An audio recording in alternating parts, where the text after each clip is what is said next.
ಫ್ಯಾನ್ಗಳು ಸಿಕ್ಕಾಪಟ್ಟೆ ಸೌಂಡ್ ಅಲ್ವಾ, ಮಾಡೋಕ್ಕಾಗಲ್ಲ, ಹೀಟ್ ಆಗಿಬಿಡ್ತದೆ.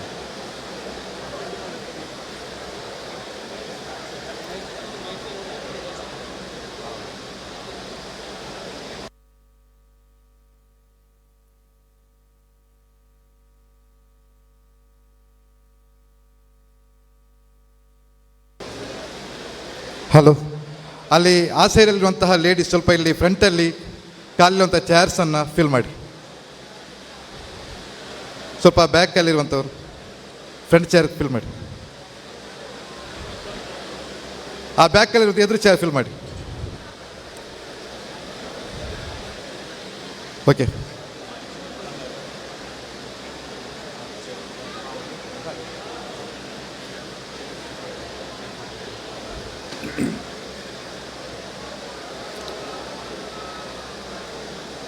ಎಲ್ಲೆಲ್ಲಿ ಚೇರ್ಗಳು ಗ್ಯಾಪ್ ಬಿಟ್ಟಿದ್ದಾರಲ್ಲ ಸೆಂಟ್ರಲ್ಲಿ, ಅದನ್ನು ಫಿಲಪ್ ಮಾಡಿ. ಚೇರ್ ಮುಂದ್ಗಡೆ ಖಾಲಿ ಬಿಡಬೇಡಿ.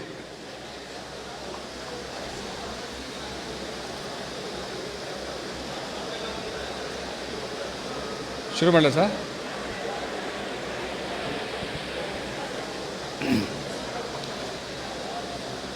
ಫ್ರಂಟ್ ಬಂದ್ಬಿಡಿ. ಎಲ್ಲೂ ಚೇರ್ ಖಾಲಿ ಇದೆ ಅಲ್ಲಿ ಫಿಲಪ್ ಮಾಡಿ.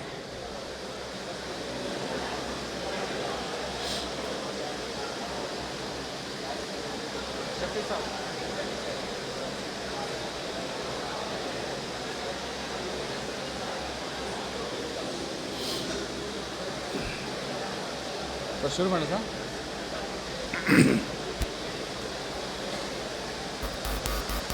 ಎಲ್ರಿಗೂ ಜೈ ಭೀಮ್. ಜೋರಾಗಿ ಹೇಳ್ಬೇಕು. ಈಗ ತಾನೇ ಶುರುವಾಗ್ತಾ ಇದೆ. ಶುರುವಾಗಿರುವಾಗ ಜೋಶ್ ಕೊನೆಯವ್ರಿಗೂ ಇರಬೇಕಲ್ಲ, ಸ್ಟಾರ್ಟಿಂಗೇ ಇಲ್ಲ ಅಂದರೆ ಕಷ್ಟ. ಜೈ ಭೀಮ್. Thank you. ವೇದಿಕೆ ಮೇಲೆ ಆಸೀನರಾಗಿರುವಂತಹ ಎಲ್ಲ ನನ್ನ ಗೌರವಾನ್ವಿತ ಸೋಷಿಯಲ್ ಡೆಮೊಕ್ರೆಟಿಕ್ ಪಾರ್ಟಿ ಆಫ್ ಇಂಡಿಯಾದ ರಾಷ್ಟ್ರೀಯ, ರಾಜ್ಯ ಮತ್ತು ಜಿಲ್ಲಾ ಮಟ್ಟದ ಪದಾಧಿಕಾರಿಗಳೇ, ಗೌರವಾನ್ವಿತರೇ, ಹಿರಿಯರೇ, ಮತ್ತು ಮುಖ್ಯವಾಗಿ ಈ ಕಾರ್ಯಕ್ರಮದ ಜೀವಾಳ ರಾಜ್ಯದ ವಿವಿಧ ಭಾಗಗಳಿಂದ ಆಗಮಿಸಿರುವಂತಹ ರಾಜ್ಯ ಪ್ರತಿನಿಧಿ ಸಭೆಯ ಎಲ್ಲ ನನ್ನ ಒಡನಾಡಿಗಳಿಗೂ ಕೂಡ, ಸಹೋದರಿಯರಿಗೂ ತಮ್ಮೆಲ್ಲರಿಗೂ ಮತ್ತೊಮ್ಮೆ ಜೈ ಭೀಮ್ ವಂದನೆಗಳನ್ನು ಸಲ್ಲಿಸ್ತಾ ಇದ್ದೇನೆ. ಜೈ ಭೀಮ್.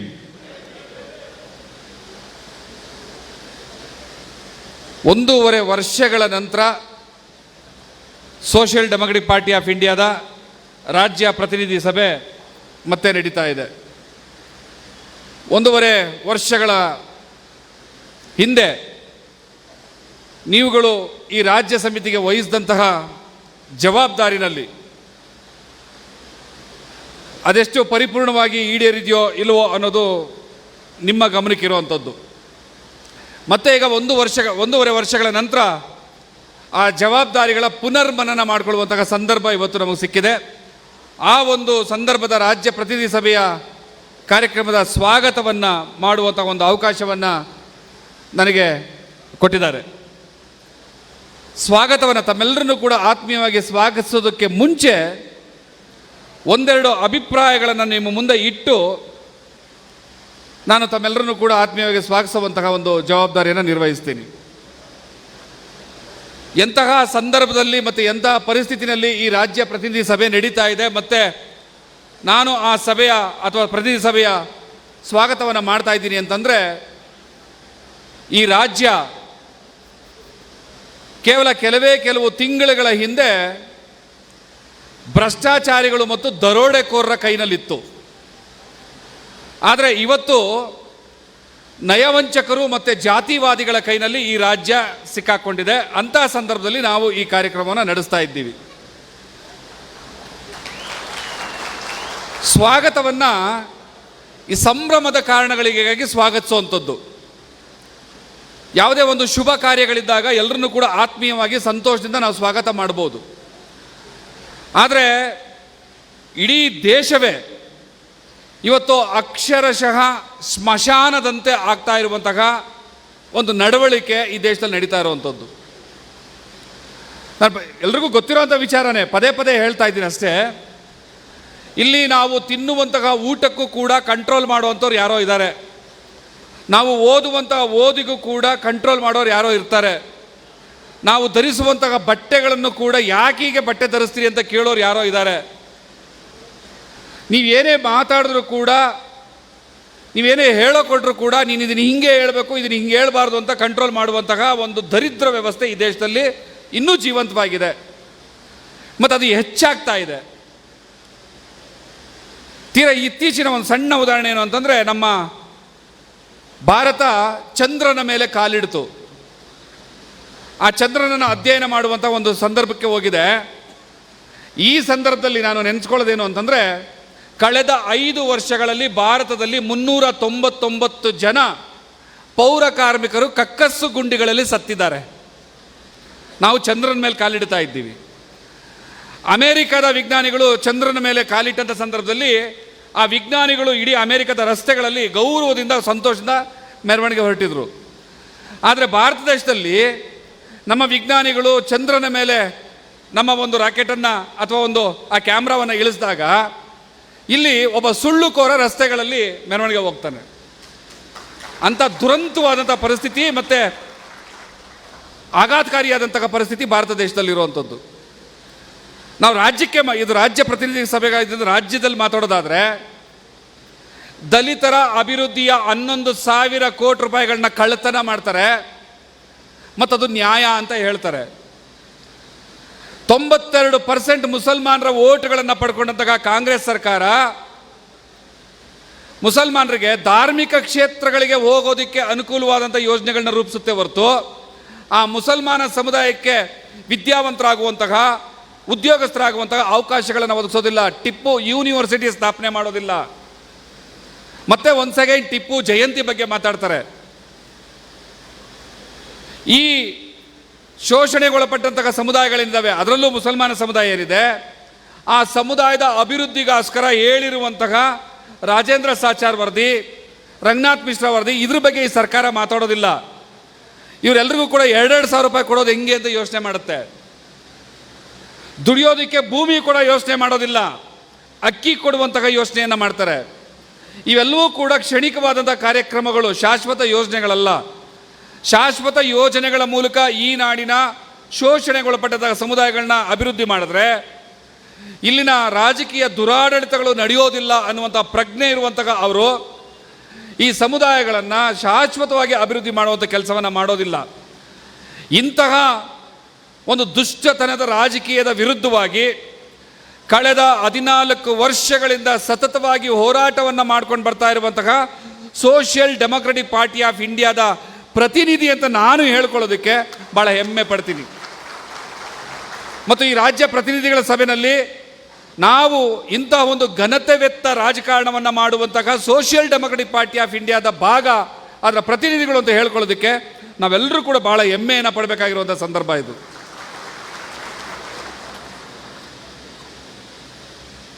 ಚಿತ್ರದುರ್ಗದಲ್ಲಿ 8 ಜನ ದಲಿತರ ಕಗ್ಗೊಲೆ ಆಗಿದೆ. ನೀರಿಗೆ ವಿಷ ಹಾಕಿ ಅವ್ರನ್ನ ಕೊಂದಿರುವಂಥದ್ದು. ಆದರೆ ಅದಕ್ಕೆ ಸಲ್ಲದೇ ಇರುವಂತಹ ನೆಪಗಳನ್ನು ಹೇಳುವಂತಹ ಕೆಲಸವನ್ನು ಈ ರಾಜ್ಯ ಸರ್ಕಾರ ಮಾಡ್ತಾ ಇದೆ. ಸೌಜನ್ಯ ಅನ್ನುವಂಥ ಒಬ್ಬ ಹೆಣ್ಣು ಮಗಳು ಅತ್ಯಾಚಾರಕ್ಕೀಡಾಗಿ ಕೊಲೆಯಾಗಿ 11 ವರ್ಷಗಳಾಗಿದ್ದಾವೆ. ಯಾರನ್ನ ಅಪರಾಧಿ ಅಂತ ಇವರು ಅರೆಸ್ಟ್ ಮಾಡಿದ್ರು, ಆತ ನಿರಪರಾಧಿ ಅಂತ ಕೋರ್ಟ್ ಬಿಡುಗಡೆ ಮಾಡಿದೆ. ಹಾಗಿದ್ರೆ ನಿಜವಾದ ಅಪರಾಧಿ ಯಾರು ಅದನ್ನು ಕಂಡುಹಿಡಿಬೇಕಾಗಿದೆ. ಮರು ತನಿಖೆಗೆ ಒಪ್ಪಿಸಿ ಅಂತಂದರೆ ಈ ಸರ್ಕಾರ ಅದನ್ನು ಒಪ್ಪಿಸೋದಕ್ಕೆ ರೆಡಿ ಇಲ್ಲ. ಸತ್ಯ ಕಣ್ಣು ಮುಂದೆ ಬೇಕಾಗಿದೆ, ನೋಡಬೇಕಾಗಿದೆ ಹೇಳಿ ಅಂತಂದರೆ ಸರ್ಕಾರ, ನಮ್ಮ ರಾಜ್ಯದ ಗೃಹ ಮಂತ್ರಿಗಳು ಹೇಳ್ತಾರೆ ಅದು ಮುಗಿದು ಹೋದ ಅಧ್ಯಾಯ, ಅದನ್ನು ಮತ್ತೆ ಓಪನ್ ಮಾಡೋಂಗಿಲ್ಲ ಅಂತ. ಯಾಕೆ ಸೌಜನ್ಯ ಪ್ರಕರಣವನ್ನು ಇಲ್ಲಿ ಉಲ್ಲೇಖಿಸ್ತಾ ಇದ್ದೀನಿ ಅಂತಂದರೆ, ಅದು ಮುಗಿದು ಹೋದ ಅಧ್ಯಾಯ, ಅದನ್ನು ಓಪನ್ ಮಾಡಲ್ಲ ಅಂತ ಹೇಳ್ತಾ ಇರುವಂತಹ ಪರಮೇಶ್ವರ್, ಈ ರಾಜ್ಯದ ಗೃಹ ಮಂತ್ರಿ, ಈ ರಾಜ್ಯದ ಮುಖ್ಯಮಂತ್ರಿಗಳಿಗೆ ಒಂದು ಪ್ರಶ್ನೆಯನ್ನು ಕೇಳ್ತೀನಿ. ಉಡುಪಿನಲ್ಲಿ ಒಂದು ಶಾಲೆನ ಶೌಚಾಲಯದಲ್ಲಿ ಕ್ಯಾಮ್ರಾ ಇಟ್ಟಿದ್ರು ಅಂತ ಏನು ಆರೋಪವನ್ನು ಮಾಡಿದ್ರು, ಅದು ಸುಳ್ಳು ಅಂತ ಹೇಳಿದ್ದು ನಾವು SDP ನವರಲ್ಲ. ಈ ದೇಶದ ಮಹಿಳಾ ಆಯೋಗದ ಸದಸ್ಯೆ ಖುಷ್ಬು ಅವರು ಉಡುಪಿಗೆ ಬಂದು ಇದು ಸುಳ್ಳು ಅಂತ ಹೇಳಿ ಹೋಗ್ತಾರೆ. ಉಡುಪಿಯ ಪೊಲೀಸ್ ವರಿಷ್ಠಾಧಿಕಾರಿ ಈ ಪ್ರಕರಣ ಸುಳ್ಳು ಅಂತ ಹೇಳ್ತಾರೆ. RSSನವರು ಬೀದಿಗೆ ಬಿದ್ದು ಹುಚ್ಚರಂತೆ ಕಿರಿಸ್ತಾರೆ. ಅವರ ಬೆದರಿಕೆಗೆ ಬೆದರಿ ಈ ರಾಜ್ಯದ ಮುಖ್ಯಮಂತ್ರಿ ಆ ಪ್ರಕರಣವನ್ನು CBI ತನಿಖೆಗೆ ಕೊಡ್ತಾರೆ. ಶೌಚಾಲಯದಲ್ಲಿ ಒಂದು ಕ್ಯಾಮ್ರಾ ಹುಡ್ಕೋದಕ್ಕೆ CBI ಬರಬೇಕಾಗ್ತದೆ. ಆದರೆ 4 ಜನ ಪ್ರಭಾವಿಗಳು ಒಂದು ಹೆಣ್ಣು ಮಗಳನ್ನ ಕೊಂದು ಬಿಸಾಕಿದ್ದಾರೆ. ಅದ್ರ ಮರುತನಿಖೆ ಆಗಬೇಕು ಅಂತಂದರೆ ಆ ಪ್ರಕರಣ ನಮ್ಮ ಮುಂದೆ ಇಲ್ಲ ಅಂತ ಹೇಳ್ತಾರೆ. ಹಾಗಿದ್ರೆ ಈ ಸರ್ಕಾರ ಯಾರ ಪರವಾಗಿದೆ? ಹೇಳ್ತಾ ಹೋದರೆ 1000 ಆಗುತ್ತೆ. ಆದರೆ ನಾನು ಭಾಷಣಕ್ಕೆ ನಿಂತಿದ್ದಲ್ಲ, ನಿಮ್ಮನ್ನು ಸ್ವಾಗತ ಮಾಡೋದಕ್ಕೆ. ಸ್ವಾಗತ ಮಾಡುವಾಗ ಈ ರಾಜ್ಯ ಮತ್ತು ದೇಶದ ಪರಿಸ್ಥಿತಿ ಹೇಗಿದೆ ಮತ್ತು ಎಂಥ ಪರಿಸ್ಥಿತಿನಲ್ಲಿ ನಾವು ಈ ರಾಜ್ಯ ಪ್ರತಿನಿಧಿ ಸಭೆಯನ್ನು ನಡೆಸ್ತಾ ಇದ್ದೀವಿ, ಈ ರಾಜ್ಯ ಪ್ರತಿನಿಧಿ ಸಭೆಯ ಮೂಲಕ ನಾವು ಈ ರಾಜ್ಯ ಸರ್ಕಾರಕ್ಕೆ, ದೇಶಕ್ಕೆ ಏನು ಹೇಳಬೇಕಾಗಿದೆ, ನಮ್ಮ ಜವಾಬ್ದಾರಿ ಏನು, ನಮ್ಮ ಜವಾಬ್ದಾರಿಯನ್ನು ನಿಭಾಯಿಸುವಲ್ಲಿ ನಮ್ಮ ಕರ್ತವ್ಯ ಹೇಗಿರಬೇಕು ಅನ್ನುವಂತಹ ಚರ್ಚೆ ಇಲ್ಲ ಆಗೋದ್ರಿಂದ ನಿಮ್ಮನ್ನು ಅಂಥ ಒಂದು ಭಾಳ ಮಹತ್ತರವಾದಂಥ ಕಾರ್ಯಕ್ರಮಕ್ಕೆ ಸ್ವಾಗತಿಸೋ ಸಂದರ್ಭದಲ್ಲಿ ಇಷ್ಟು ವಿಚಾರಗಳನ್ನ ನಿಮ್ಮ ಮುಂದೆ ಹಂಚ್ಕೊಳ್ಬೇಕಾಯಿತು ನಾನು. ಹಾಗಾಗಿ ನನ್ನೆಲ್ಲ ಗೌರವಾನ್ವಿತ ಸೋಷಿಯಲ್ ಡೆಮೊಕ್ರೆಟಿಕ್ ಪಾರ್ಟಿ ಆಫ್ ಇಂಡಿಯಾದ ಎಲ್ಲ ಪ್ರತಿನಿಧಿಗಳಲ್ಲೂ ಕೂಡ ನನ್ನ ಕೋರಿಕೆ ಏನಂತಂದರೆ, ಇವತ್ತು ಇಡೀ ದಿವಸ ನಡೆಯುವಂತಹ ಈ ಒಂದು ಏನು ಸಭೆಯಲ್ಲಿ ಆಗುವಂತಹ ವಿಚಾರಗಳ ಚಿಂತನ ಮಂಥದಲ್ಲಿ ತಾವೆಲ್ಲರೂ ಕಡ್ಡಾಯವಾಗಿ ಇಲ್ಲೇ ಕೂತಿದ್ದು ಎಲ್ಲೋ ಆಚೀಚೆ ಹೋಗದೆ ಇಡೀ ಚರ್ಚೆಯನ್ನು ನಾವು ಮನನ ಮಾಡಿಕೊಂಡು ಮುಂದಿನ ದಿವಸಗಳಲ್ಲಿ ಸೋಷಿಯಲ್ ಡೆಮೊಕ್ರೆಟಿಕ್ ಪಾರ್ಟಿ ಆಫ್ ಇಂಡಿಯಾನ ಈ ರಾಜ್ಯದ ಪ್ರತಿ ಮನೆ ಮತ್ತು ಮನಸ್ಸುಗಳಿಗೆ ತಲುಪಿಸೋದು ಹೇಗೆ ಅನ್ನೋ ನಿಟ್ಟಿನಲ್ಲಿ ನಾವೆಲ್ಲರೂ ಕಾರ್ಯಪ್ರವೃತ್ತರಾಗಬೇಕು ಅನ್ನುವಂತಹ ಒಂದು ಬೇಡಿಕೆಯನ್ನು ಮತ್ತು ಆಗ್ರಹವನ್ನು ನಿಮ್ಮ ಮುಂದೆ ಇಡ್ತಾ, ಇನ್ನೊಂದು ವಿಚಾರ ಏನು ಅಂತಂದರೆ, ಸೋಷಿಯಲ್ ಡೆಮೊಕ್ರೆಟಿಕ್ ಪಾರ್ಟಿ ಆಫ್ ಇಂಡಿಯಾದಿಂದ ಯಾರೆಲ್ಲ ನಮ್ಮ ಕಾರ್ಯಕರ್ತರು, ಸದಸ್ಯರು ಮತ್ತು ನಾಯಕರು ಯಾವುದೇ ಕಾರಣಕ್ಕೆ ದೂರ ಇದ್ದ ಸಂದರ್ಭದಲ್ಲಿ ಅವ್ರನ್ನೆಲ್ಲರನ್ನೂ ಕೂಡ ಮತ್ತೆ ಮತ್ತೆ ಮಾತಾಡಿಸಿ ಪ್ರೀತಿಯಿಂದ ಒಳಗಡೆ ತರುವಂತಹ ಕೆಲಸ ಆಗಲಿ ಅಂತ ಹೇಳ್ತಾ, ಈ ಕಾರ್ಯಕ್ರಮದಲ್ಲಿ ಒಂದೇ ನಿಮಿಷ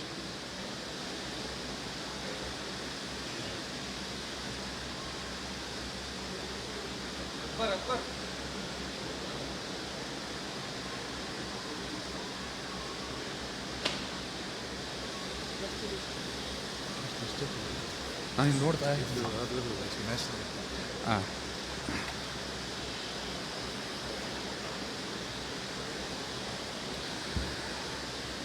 ಈಗ ನಾನು ನನ್ನ ಇವತ್ತಿನ ಜವಾಬ್ದಾರಿ ನಿಮ್ಮನ್ನೆಲ್ಲ ಸ್ವಾಗತಿಸುವಂತಹ ಒಂದು ಕೆಲಸವನ್ನು ಮಾಡ್ತೀನಿ. ಮೊದಲಿಗೆ ಕಳೆದ 1.5 ವರ್ಷಗಳಿಂದ ಈ ರಾಜ್ಯದ ಅಧ್ಯಕ್ಷ ಸ್ಥಾನವನ್ನು ವಹಿಸಿಕೊಂಡು ಭಾಳ ಜವಾಬ್ದಾರಿಯಿಂದ ಮತ್ತು ಪರಿಣಾಮಕಾರಿಯಾಗಿ ಆ ಸ್ಥಾನವನ್ನು ನಿಭಾಯಿಸ್ತಾ, ಈ 1.5 ವರ್ಷಗಳ ನಂತರ ಈ 1.5 ವರ್ಷಗಳ ಹಿನ್ನೋಟ ಮತ್ತು ಮುನ್ನೋಟ ಮುಂದೆ ಏನಾಗಬೇಕು ಅನ್ನೋ ವಿಚಾರಕ್ಕೆ ಇವತ್ತು ಮುಕ್ತ ಮನಸ್ಸಿಂದ ತೆರೆಕೊಂಡು ಇಲ್ಲಿ ಕೂತಿರುವಂತಹ ನಮ್ಮೆಲ್ಲರ ಆತ್ಮೀಯರು, ಗೌರವಾನ್ವಿತರಾದಂತಹ ಸೋಷಿಯಲ್ ಡೆಮೊಕ್ರೆಟಿಕ್ ಪಾರ್ಟಿ ಆಫ್ ಇಂಡಿಯಾದ ರಾಜ್ಯಾಧ್ಯಕ್ಷರಾದಂತಹ ಅಬ್ದುಲ್ ಮಾಜಿದ್ರವರನ್ನು ನಾನು ಆತ್ಮೀಯವಾಗಿ ಸ್ವಾಗತಿಸ್ತಾ ಇದ್ದೇನೆ. ಹಾಗೆ ರಾಷ್ಟ್ರೀಯ ಸಮಿತಿಯ ಸದಸ್ಯರಾದಂತಹ ಮೊಹಮ್ಮದ್ ಶಾದೀರ್ ಅವ್ರನ್ನ ನಾನು ಆತ್ಮೀಯವಾಗಿ ಈ ಕಾರ್ಯಕ್ರಮಕ್ಕೆ ಸ್ವಾಗತಿಸ್ತಾ ಇದ್ದೇನೆ. ಮತ್ತು ಕರ್ನಾಟಕ ರಾಜ್ಯದ ಉಸ್ತುವಾರಿಗಳು ಕರ್ನಾಟಕ ವಿಧಾನಸಭಾ ಚುನಾವಣೆಯಲ್ಲಿ ಸಾಕಷ್ಟು ದಿವಸಗಳ ಕಾಲ ಇಲ್ಲೇ ನಿಂತು ಸಾಕಷ್ಟು ಮಾರ್ಗದರ್ಶನಗಳ ಮಾಡಿ ನಮ್ಮ ಜೊತೆಲಿದ್ದಂತಹ ದೆಹಲಾನ್ ಬಾಕವಿ ಅವರನ್ನು ನಾನು ಈ ಕಾರ್ಯಕ್ರಮಕ್ಕೆ ಆತ್ಮೀಯವಾಗಿ ಸ್ವಾಗತಿಸ್ತಾ ಇದ್ದೇನೆ. ಸೋಷಿಯಲ್ ಡೆಮೊಕ್ರೆಟಿಕ್ ಪಾರ್ಟಿ ಆಫ್ ಇಂಡಿಯಾದ ರಾಷ್ಟ್ರೀಯ ಕಾರ್ಯದರ್ಶಿಗಳು, ನಮ್ಮೆಲ್ಲರ ಒಡನಾಡಿಗಳು ಆದಂತಹ ಆಲ್ಫಾನ್ಸ್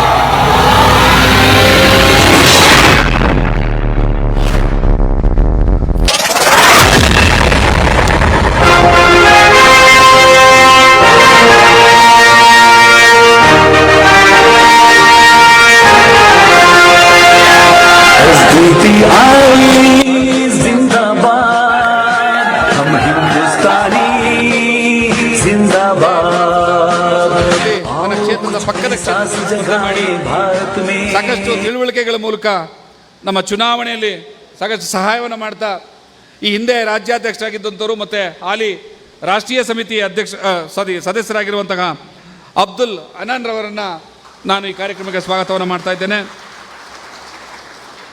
ಹಿರಿಯರು, ಕರ್ನಾಟಕ ರಾಜ್ಯ ಸೋಷಿಯಲ್ ಡೆಮೊಕ್ರೆಟಿಕ್ ಪಾರ್ಟಿ ಆಫ್ ಇಂಡಿಯಾದ ಉಪಾಧ್ಯಕ್ಷರು, ಮಾರ್ಗದರ್ಶಕರು, ಆತ್ಮೀಯವಾಗಿ ನನಗೆ ವೈಯಕ್ತಿಕವಾಗಿ ನನ್ನ ಹಿತೈಷಿಗಳು ಆದಂತಹ ಶ್ರೀ ಪುಟ್ಟಂಜಯ ಸರ್ ಅವ್ರನ್ನ ನಾನು ಆತ್ಮೀಯವಾಗಿ ಈ ಕಾರ್ಯಕ್ರಮಕ್ಕೆ ಸ್ವಾಗತ ಮಾಡ್ತಾ ಇದ್ದೇನೆ. ಮತ್ತು ಇವ್ರ ಬಗ್ಗೆ ಒಂದು ಮಾತು ಹೇಳಬೇಕಾಗ್ತದೆ. ಯಾಕೆಂದರೆ ಇವರು ಸಾಧಾರಣ ಮನುಷ್ಯರು ಅನ್ಸಲ್ಲ, ಒಂದು ವಾಕಿಂಗ್ ಮೆಷಿನ್, ಒಂದು ರೋಬೋಟ್ ಥರನೇ ಕೆಲಸ ಮಾಡ್ತಾ ಇರುವಂತಹ ನನ್ನ ಆತ್ಮೀಯರು ಅಫ್ಸರ್ ಕೂಡ್ಲಿಪೇಟೆಯವರು, ರಾಜ್ಯ ಪ್ರಧಾನ ಕಾರ್ಯದರ್ಶಿಗಳು, ಅವರನ್ನು ನಾನು ಆತ್ಮೀಯವಾಗಿ ಈ ಕಾರ್ಯಕ್ರಮಕ್ಕೆ ಸ್ವಾಗತಿಸ್ತಾ ಇದ್ದೇನೆ. ಮತ್ತೊಬ್ಬರು ನಮ್ಮ ಸೋಷಿಯಲ್ ಡೆಮೊಕ್ರೆಟಿಕ್ ಪಾರ್ಟಿ ಆಫ್ ಇಂಡಿಯಾದ ಎಲ್ಲ ಆಡಳಿತಗಳನ್ನು ತಲೆಯ ಮೇಲೆ ಹೊತ್ತು ಜವಾಬ್ದಾರಿಯಿಂದ ನಿರ್ವಹಿಸ್ತಾ ಎಲ್ಲೂ ಕಿಂಚಿತ್ತು ಲೋಪ ಬರದಂತೆ ಕಾಪಾಡ್ಕೊಂಡು ಬಂದಂತಹ ಅಬ್ದುಲ್ ಲತೀಫ್ ಅವರನ್ನು ನಾನು ಗೌರವದಿಂದ ಆತ್ಮೀಯವಾಗಿ ಸ್ವಾಗತ ಮಾಡ್ತಾ ಇದ್ದೇನೆ. 10ನೇದರಲ್ಲಿ ನನ್ನ ಹೆಸರಿದೆ ಭಾಸ್ಕರ್ ಪ್ರಸಾದ್ ಅಂತ, ನನ್ನನ್ನು ನಾನೇ ಸ್ವಾಗತ ಮಾಡ್ಕೋತಾ ಇದ್ದೀನಿ. ಹಾಗೆ ಏನು ಸರ್ ಇದು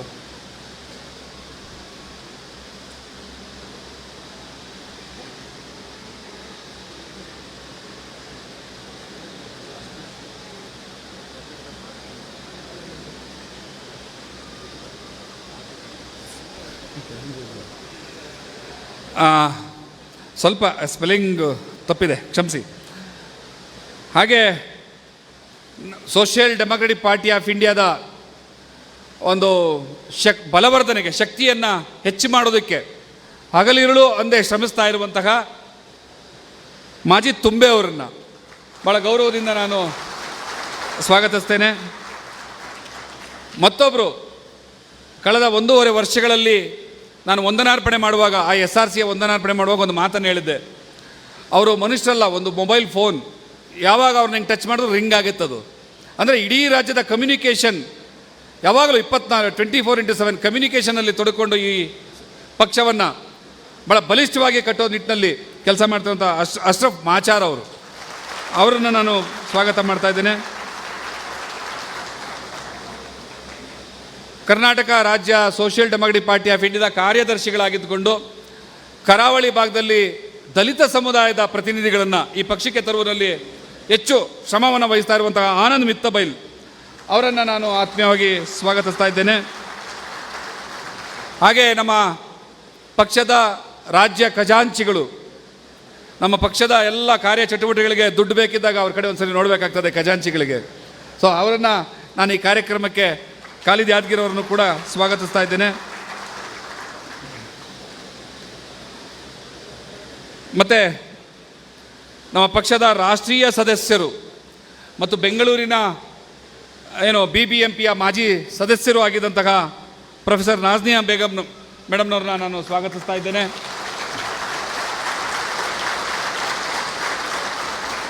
ಹಾಗೆ ಫಾತಿಮಾ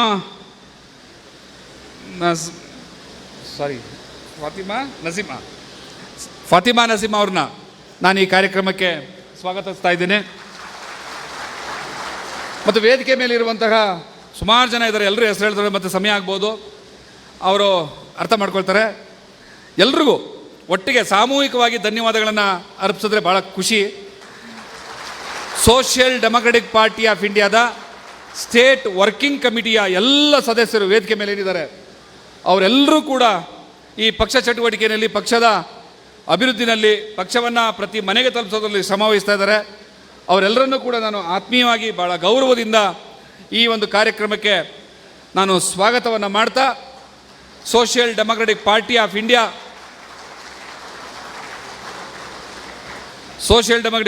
ಇಂಡಿಯಾ ಇನ್ನು ಕೆಲವೇ ದಿವಸಗಳಲ್ಲಿ, ಈಗ ಅಧಿಕಾರ ಇಲ್ಲದೆ ಇರ್ಬೋದು, ಆದರೆ ಇಲ್ಲಿ ಕೂತಿರೋರು ಎಲ್ಲರ ಮನಸ್ಸಲ್ಲೂ ಕೂಡ ಇರಲಿ, ರಾಜಕೀಯ ಅಧಿಕಾರ ಅನ್ನೋದು ಅಲ್ಟಿಮೇಟ್. ಬಾಬಾ ಸಾಹೇಬ್ರ ಮಾತನ್ನು ಮತ್ತೆ ನಾನು ಉಲ್ಲೇಖ ಮಾಡಬೇಕಾಗ್ತದೆ. Political power is the master key. ಆ ಮಾಸ್ಟರ್ ಕೀಯನ್ನು ಹಿಡಿಯುವಂತಹ ಕೆಲಸದಲ್ಲಿ ನಾವಿಲ್ಲೇನು ಸೇರಿದ್ದೀವಿ, ನಾವೆಲ್ಲರೂ ಕೂಡ ಅದರಲ್ಲಿ ಯಶಸ್ಸನ್ನು ಸಾಧಿಸೋಣ ಅಂತ ಹೇಳ್ತಾ, ತಮ್ಮೆಲ್ಲರಿಗೂ ಧನ್ಯವಾದಗಳನ್ನು ಅರ್ಪಿಸ್ತಾ ನನ್ನ ಸ್ವಾಗತ ಭಾಷಣ ಮುಗಿಸ್ತಿದ್ದೇನೆ. ತಮ್ಮೆಲ್ಲರೂ ಶುಭವಾಗಲಿ. ಜೈ ಭೀಮ್.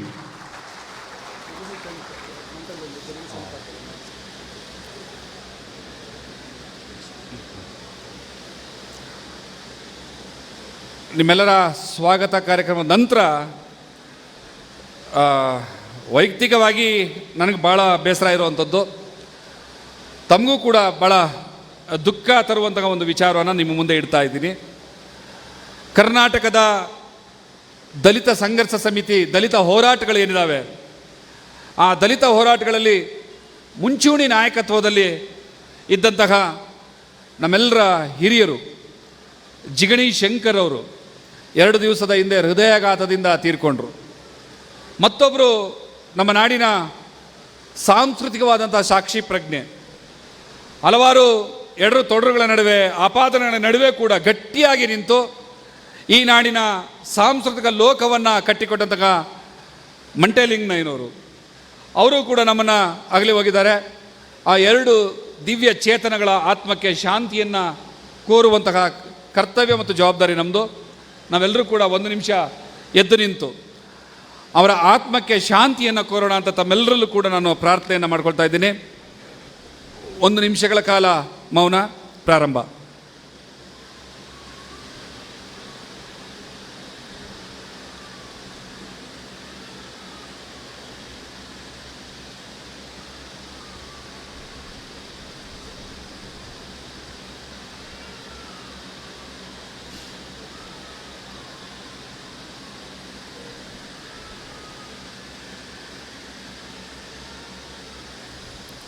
Thank you.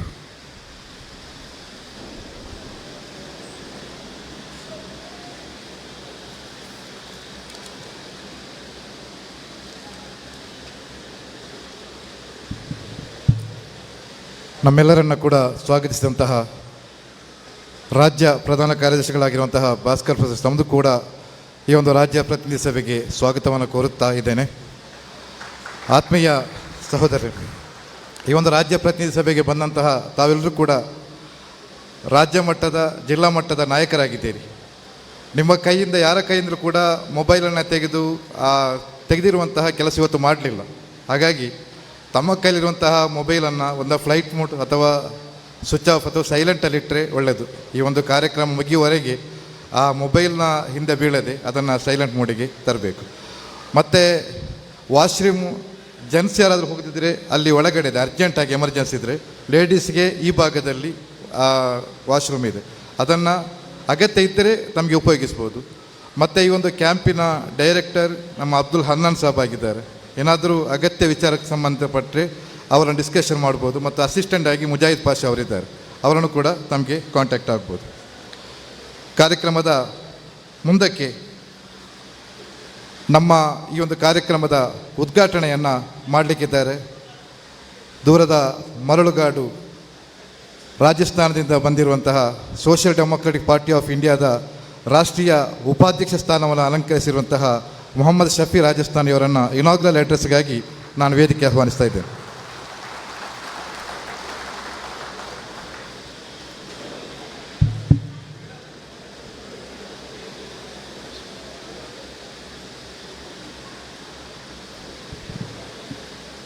अस्सलामु अलैकुम वरहमतुल्लाह, आदाब, नमस्कार, गुड मॉर्निंग। स्टेज पर तशरीफ़ फरमा मेरे अजीज़ कर्नाटक स्टेट प्रेसिडेंट जनाब अब्दुल मजीद साहब, state in-charge national working committee member Imam Dahlan Baqavi साहब, मेरा नेशनल सेक्रेटरी अल्फेंसो फ्रैंको साहब, NWC member doctor Awaz Sharif साहब, और ख़ास तौर पर हमारी one of the founder member, first NWC member हमारी बेगम जीनत नाजरीन बेगम साहिबा, जो कि बहुत शुरू से कई जिम्मेदारियों पर रही हैं, वाइस प्रेसिडेंट रही हैं नेशनल की, और तमाम हमारे स्टेट के ऑफिस बेयरर्स, हमारे स्टेट वर्किंग कमेटी मेंबर्स और तमाम हमारे स्टेट से आए हुए अलग अलग डिस्ट्रिक्ट वर्किंग कमेटी से लीडरान, मेरी माँ बहनें, भाइयों, वुमेन इंडिया मूवमेंट की ज़िम्मेदार और तमाम फ्रंटल विंग के एसडीटीयू के तमाम ज़िम्मेदारान, हमारे आज के इस एसआरसी के कर्नाटक स्टेट की इस फैमिली में आकर जो मुझे हर्ष है, उल्लास है, जो खुशी है, मैं वो बयान नहीं कर सकता। आपको मालूम है, हर मिड टर्म में एक स्टेट रिप्रेजेंटेटिव काउंसिल हम लोग करते आए हैं और उसी की कड़ी में आज की जो स्टेट रिप्रेजेंटेटिव काउंसिल है, जिसमें तमाम district working committee members, special invitees और एसडब्ल्यूसी मेंबर्स यहाँ पर जमा हैं और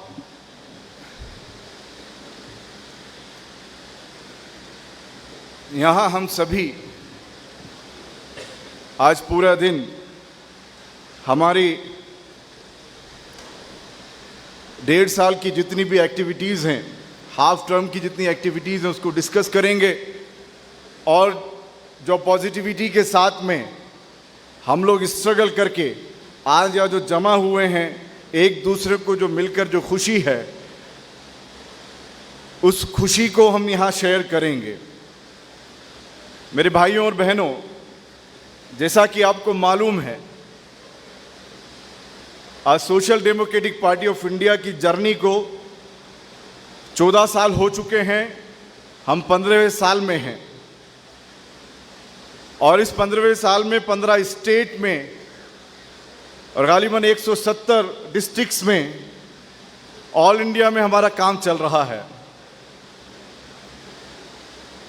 जैसा कि आप लोग जानते हैं, इन 14 साल का, 14 इयर्स का जो स्ट्रगल है, आपको जो पहचान है, उस पहचान को बनाने में जो कैडर्स की और लीडर्स की जो कुर्बानी है, उसको इस देश के आज की सत्ता ने, तमाम ब्यूरोक्रेट्स ने, लेजिस्लेचर में जितने लोग काम करने वाली अलग अलग पार्टीज हैं, आपको पहचान लिया है। हम जो 14 साल आवाम के बीच में रहकर आवाम की आवाज़ को बुलंद करके जो कुर्बानियां दिए हैं, वो आज पूरा देश पहचान रहा है। आप अपने आप को पहचाने या ना पहचाने, आपको प्रधानमंत्री अच्छे से पहचानता है, आपका गृह मंत्री आपको अच्छे से पहचानता है। आपको मालूम होगा, आपकी पब्लिसिटी के लिए, हमारा पार्टी की पब्लिसिटी के लिए ये बीजेपी गवर्नमेंट की तरह करोड़ों अरबों रुपया खर्च नहीं करते। हमारी पब्लिसिटी का काम हमारे इंडिया का प्राइम मिनिस्टर करता है। हमारी पब्लिसिटी का काम हमारे इंडिया का होम मिनिस्टर करता है।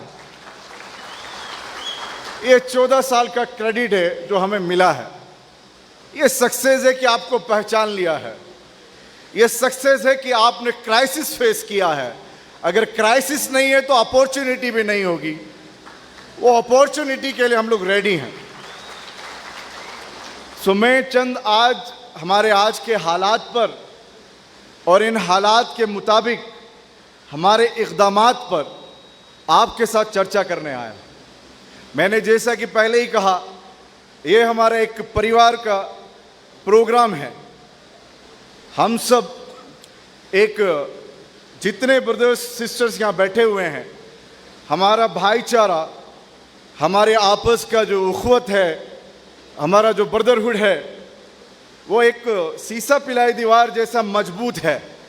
हम लोग एक साथ मिलकर इंडिया के मुस्तकबिल को बदलने के लिए, डेवलपमेंट के लिए हम एक साथ हमेशा जद्दोजहद के लिए, स्ट्रगल के लिए तैयार लोग हैं। ये स्ट्रगल के लिए जो तैयार लोग हैं, इट मीन्स उनको ये मालूम है कि इंडिया में क्या चल रहा है, इंडिया में क्या हो रहा है और इंडिया को क्या ऑल्टरनेट है, क्या सॉल्यूशन है। ऐसे जानने वाले लोगों को ये मालूम होना चाहिए कि आज देश किस तरीके से आग के ढेर पर है। एक कहावत है, Nero was fiddling when Rome was burning. Nero was fiddling when Rome was burning. 60 के दशक में 64 जो सदी थी उसमें 70% रोम जल रहा था, लोगों के घर उजड़ रहे थे, लेकिन नीरो बजाने में लगा हुआ था। जिस तरीके से आज हमारा प्राइम मिनिस्टर कभी नगाड़ा बजाने में, कभी मन की बात करने में, कभी विदेश के दौरे करने में फुल बिजी है, जबकि आज बहुत इश्यूज हैं। लेकिन मैं सबसे पहले हमारे मणिपुर को याद करना चाहूंगा। हमारे मणिपुर के जो भाइयों और बहनों के जो हालात हैं, वहां के जो बच्चों के हालात हैं, उन्होंने अपनी जानें गंवाई हैं। हमारी मां बहनों की वहां पर इज्जतें लूटी गई हैं। हमारे मां बहनों को, हमारे भाइयों बुजुर्गों को घर के बाहर किया गया है, लोगों को जंगलों में जाकर रहने पर मजबूर किया है, शेल्टर हाउस में वो लोग अपनी जिंदगी व्यतीत कर रहे हैं। ऐसे एक सिचुएशन में भी हमारा प्राइम मिनिस्टर को इतनी तौफीक नहीं हुई कि वो मणिपुर जाते और वहां का हालचाल मालूम करते। वहां जो आग मैतीज और कुकीज के बीच में लगाई है, वो किसकी लगाई हुई है, वो समझना है।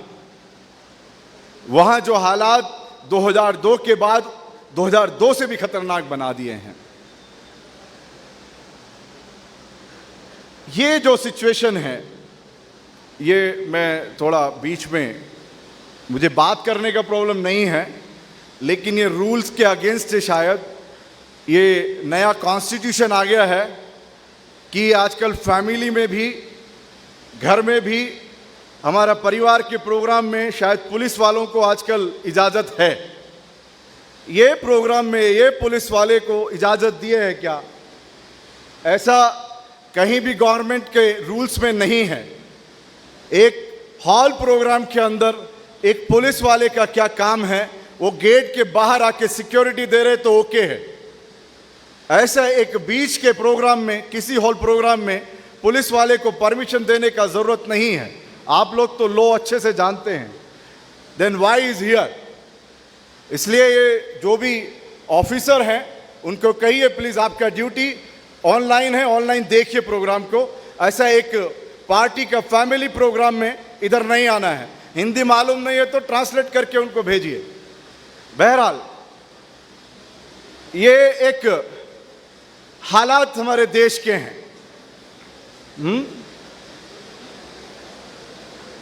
डे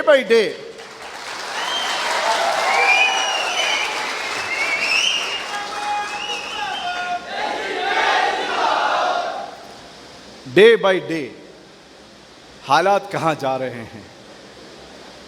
हम लोग मीडिया के प्रोपेगेंडा में देखते हैं। आप सबने सोशल मीडिया में देखा होगा किस तरह से एक बच्ची को, हमारी बहन को, बहन बोले तो ये धर्म नहीं है, हमारे इंडिया का कोई भी शहरी, कोई भी जाति, कोई भी धर्म का है तो वो हमारा भाई है, हमारी बहन है। वो लोग वहां हमारा क्रिश्चियंस फैमिली को, हमारे क्रिश्चियन चर्च को जलाया है। वो दुख और तकलीफ हमको यहां होना चाहिए। क्यों? क्योंकि वो हमारे इंडिया का एक शहरी है जिसके साथ तकलीफ हुई है। वो बात करने के पीछे हम लोग महज उनको यहाँ डिस्कस करने के लिए एक जज्बाती बात नहीं है। हमें समझना चाहिए हम लोग एक पॉलिटिकल मूवमेंट है, तो हम एक ब्रिज है, तो हमारी ड्यूटी क्या है? ऐसे वक्त में जब किसी पे तकलीफ है तो उनके साथ हम खड़ा होना है। इसके लिए उनके तकलीफ को हम डिस्कस कर रहे हैं। उनके साथ खड़े रहने के लिए उनकी तकलीफों को हम जानते हैं, उनको डिस्कस करके उनके साथ खड़े होते हैं। इसलिए हम लोग जो मणिपुर के अंदर जो हालात बने हुए हैं उनको बहुत यहाँ से शेमफुल होके उसको पूरी तरह से कंडम करते हैं और मणिपुर के उन आवाम के साथ, उन मजलूम के साथ social democratic party of India पूरे इंडिया में उनके लिए आवाज भी बुलंद की है और हमेशा साथ खड़ी रहेगी जब तक उनको इंसाफ नहीं मिलता। ये इंसिडेंट्स जब हो रहे होते हैं तब क्या होता है?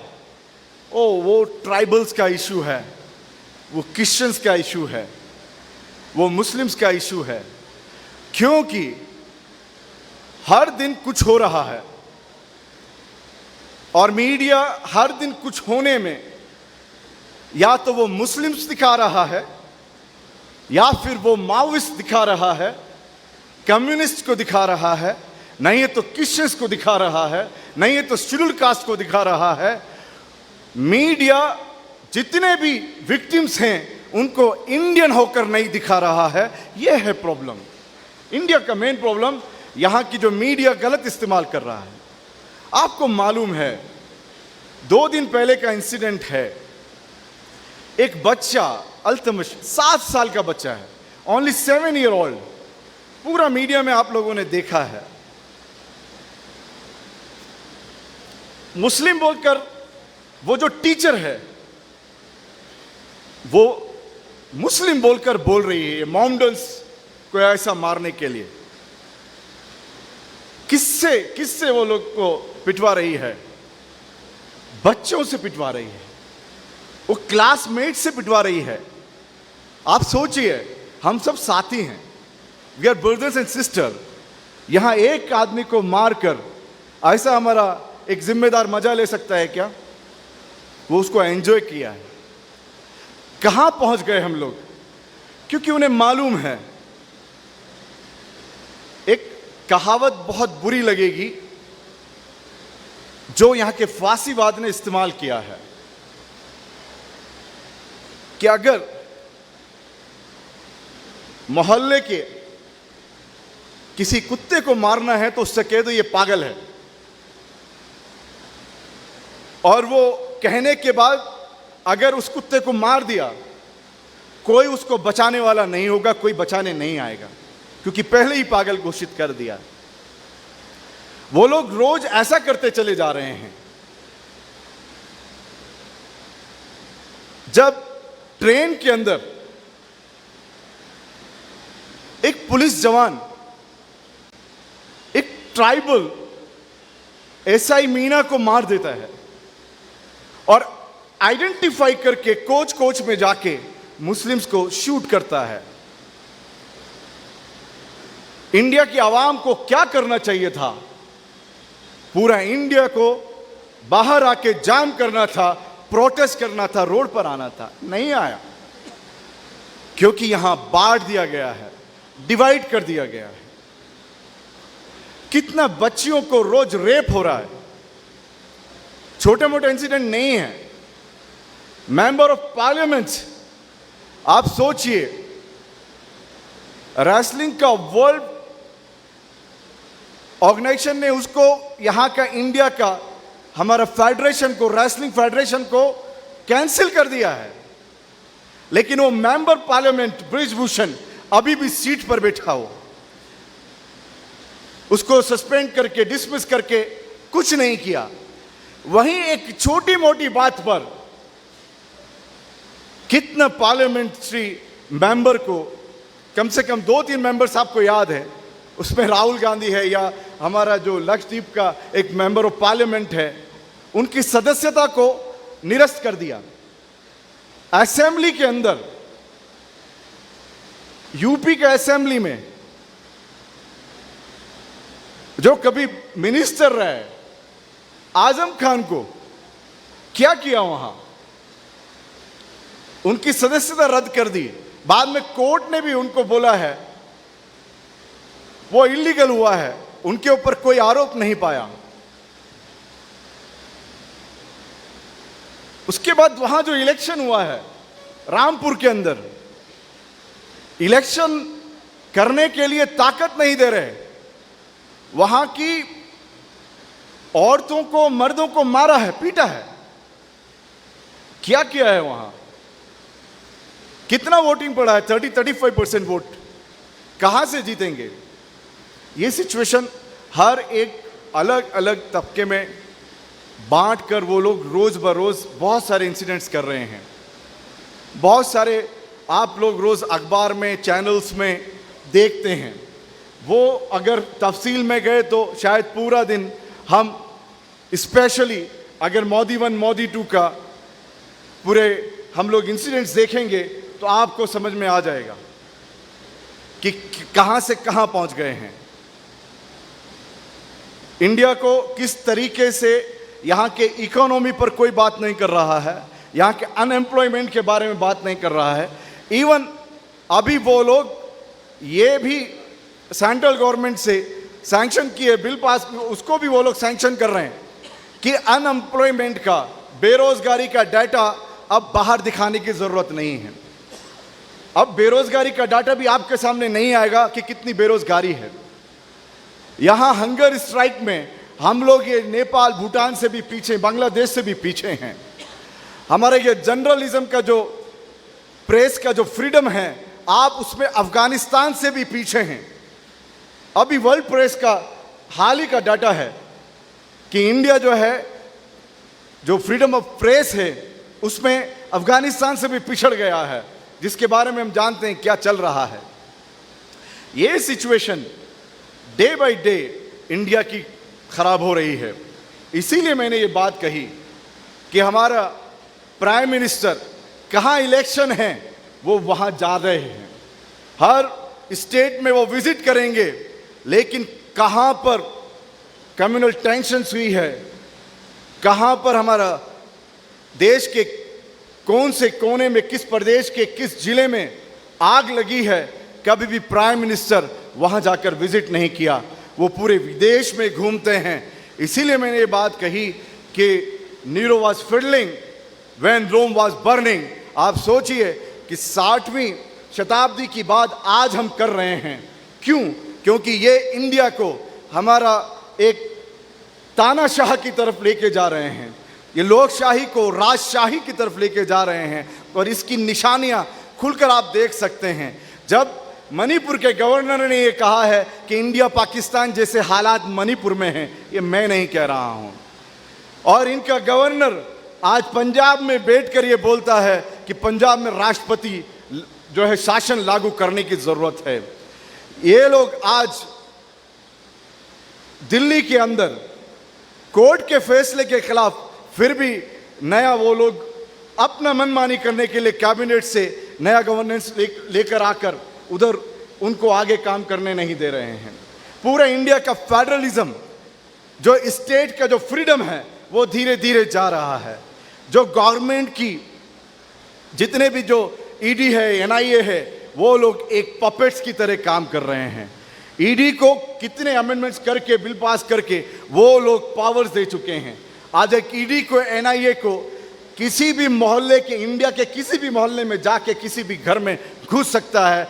वहां के स्टेट के डीजीपी को या आईजी, एसपी को भी पावर नहीं है। डायरेक्ट वो लोग किसी भी स्टेट के, किसी भी डिस्ट्रिक्ट के किसी भी मोहल्ले में जा सकते हैं। कहां जा रहा है हमारा इंडिया? लेकिन हमारा प्राइम मिनिस्टर इसी से खुश है। क्यों? क्योंकि वो लोग डे बाय डे अपने जो भी उनकी साजिशें हैं, जो प्लानिंग है, उसमें सक्सेस हो रहे हैं। हाल ही में जो पार्लियामेंट को, वो लोगों ने न्यू पार्लियामेंट को जिस तरीके से इनॉग्रेशन किया है, वो एक छोटी बात नहीं है। 545 सीट्स को वो लोग 800 में तब्दील किए हैं। आज पार्लियामेंट की सीट्स 800 सीट करने के लिए कहां से सैंक्शन किया है आपको मालूम है क्या? किस कैबिनेट में पास हुआ है आपको मालूम है क्या? और कहीं से कि स्टिक उठा के ला के सेंगल के रूप में वो लोग क्या किए हैं?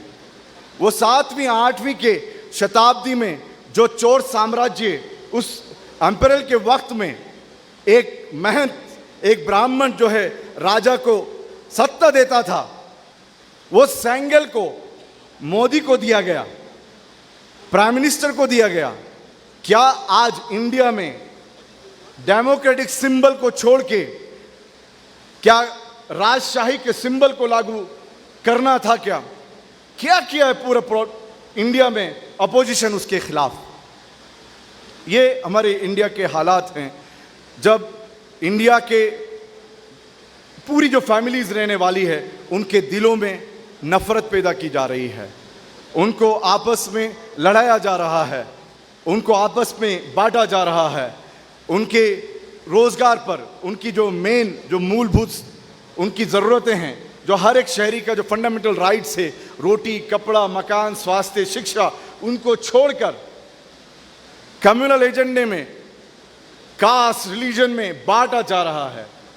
और इसके लिए इसमें शरीक खास तौर पर अपोजिशन है। इसकी सबसे बड़ी गुनहगार कांग्रेस है। संघ परिवार को या बीजेपी को यहां तक लाने वाली अगर कोई दोषी है, कोई मुजरिम है, तो सबसे बड़ी कांग्रेस है। और वो आज भी नहीं मान रहे हैं। आपको अभी हाल ही में मालूम होना चाहिए, एक्स मिनिस्टर कमलनाथ, जो कि एक्स चीफ मिनिस्टर और हाल ही में चीफ मिनिस्टर का कैंडिडेट है मध्य प्रदेश का, उनका बयान क्या है? उनका बयान क्या है? वो खुद क्या बोल दिया है? यहां तो 82%, 82% हिंदू हैं, इसको हिंदू राष्ट्र बोलने की जरूरत क्या है? मतलब क्या है?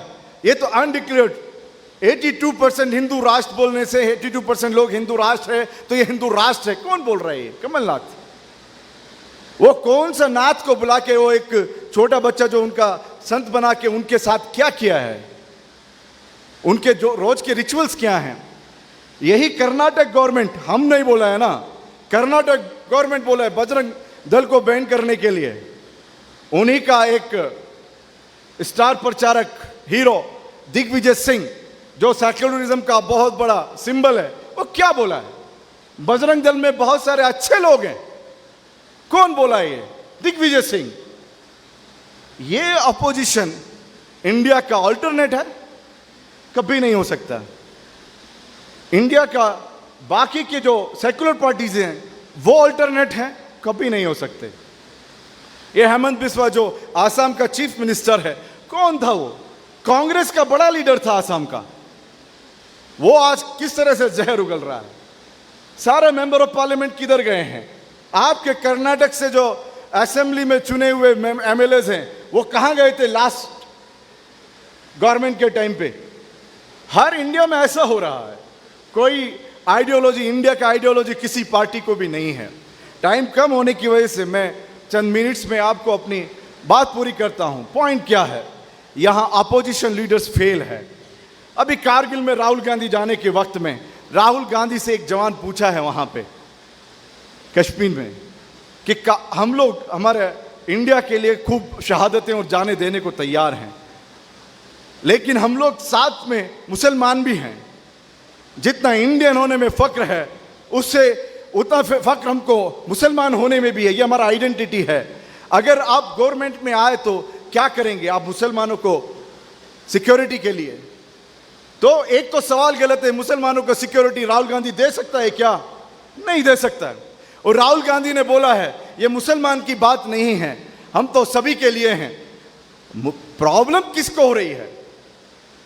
अक्सर ये बात आपके सामने आई होगी कि social democratic party of India India का जनरल पार्टी है, हर कौम की पार्टी है, हर जाति की पार्टी है, हर धर्म की पार्टी है, हर मजलूम की पार्टी है। ऐसा है ना? लेकिन उसको कॉमन सेंस है। Social democratic party of India को कॉमन सेंस है, अकल दिया अल्लाह उसको। बाकी पार्टियों की तरह एक इंडस्ट्री नहीं डाला है। 4 सड़क खराब है, 4 सड़कें हैं, उसमें 3 सड़क अच्छी है और 1 सड़क खराब है, तो कोई भी समझदार आदमी खराब सड़क के बारे में बात करेगा ना। अगर आज संघ परिवार बीजेपी या फांसीवादी लोग मुसलमान के खिलाफ कुछ बात कर रहे हैं तो मुसलमान के आगे खड़ा होना है ना इस पूरे सेक्युलर पार्टी को, मुसलमान की बात करनी है, उसमें काहे का कम्युनलिज्म है? इंडिया की कौन सी आज हमारा क्रिश्चियन ब्रदर्स को, क्रिश्चियन फैमिलीज को प्रॉब्लम किया, कर्नाटक के अंदर एसडीपीआई उनके लिए आगे होकर खड़ा है या नहीं खड़ा है? मणिपुर के अंदर अटैक किया, पूरे इंडिया के अंदर आवाज उठाई है नहीं उठाई है? किसानों के साथ हुआ हम खड़े हुए, ट्राइबल्स के साथ क्या हुआ हम खड़े हुए। हम किसी भी जाति धर्म के खिलाफ कब प्रॉब्लम आएगी हम उनके लिए खड़े होंगे, लेकिन ये लोग नहीं होंगे। इनका राजनीति हार्ड हिंदुत्व से सॉफ्ट हिंदुत्व तक होगा, लेकिन इंडिया के लिए नहीं होगा। जो हमारे बुजुर्गों ने, आबा व अजदाद ने यहाँ शहादतें दी हैं, जिनमें बड़े बड़े नाम आप जानते हैं, शहीद अशफाक उल्लाह खान को आप जानते हैं, भगत सिंह को आप जानते हैं, और जेलों में जो गए महात्मा गांधी उनको जानते हैं। वो लोगों का जो आइडिया ऑफ इंडिया था, उस आइडिया ऑफ इंडिया को अगर इंडिया में कोई अल्टरनेट है तो वो है social democratic party of India.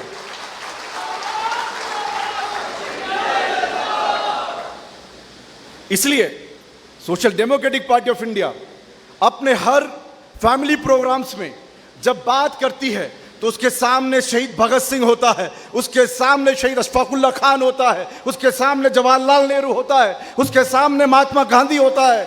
वो लोग हैं हम इंडिया में एक हिस्ट्री लिख रहे हैं। हम इंडिया को एक पार्टी की तरह यहां पर जो मसल्स और मनी पावर के लोग हैं उनके लिए काम नहीं कर रहे हैं। हम सत्ता को भोगने के लिए नहीं, सत्ता को आवाम को देने के लिए, खिदमत के लिए आए हुए लोग हैं। इंडिया को बचाने के लिए अपनी जानों को न्यौछावर करने वाले लोग हैं, ना कि बाकी जो सो कॉल्ड सेक्युलरिज्म के नाम पे बेवकूफ बनाने वाली पार्टी हैं। क्योंकि इंडिया में कोई पार्टी, हर एक पार्टी एक इंडस्ट्री है, हर एक पार्टी एक इंडस्ट्री है, हर एक के मालिक को आप जानते हैं। सपा का मालिक कौन है? यादव, मुलायम सिंह यादव, वो बेटा संभाल रहे हैं। आपका जेडीएस का मालिक कौन है?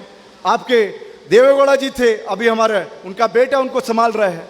हर एक पार्टी को एक मालिक है, लेकिन इस पार्टी को अवाम मालिक है, एसडीपीआई को दूसरा मालिक नहीं है। और साथ ही साथ हम कॉपी पेस्ट नहीं है।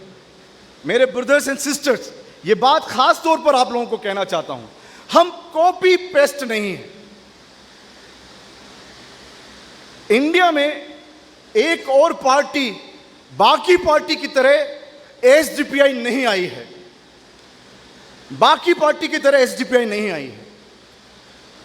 इंडिया को बचाने के लिए एक स्पेशल, जो अपनी जानों को देकर इंडिया को बचाने वाली है, वो पार्टी किसी का कॉपी नहीं है, वो एक अलग यूनिक पार्टी है।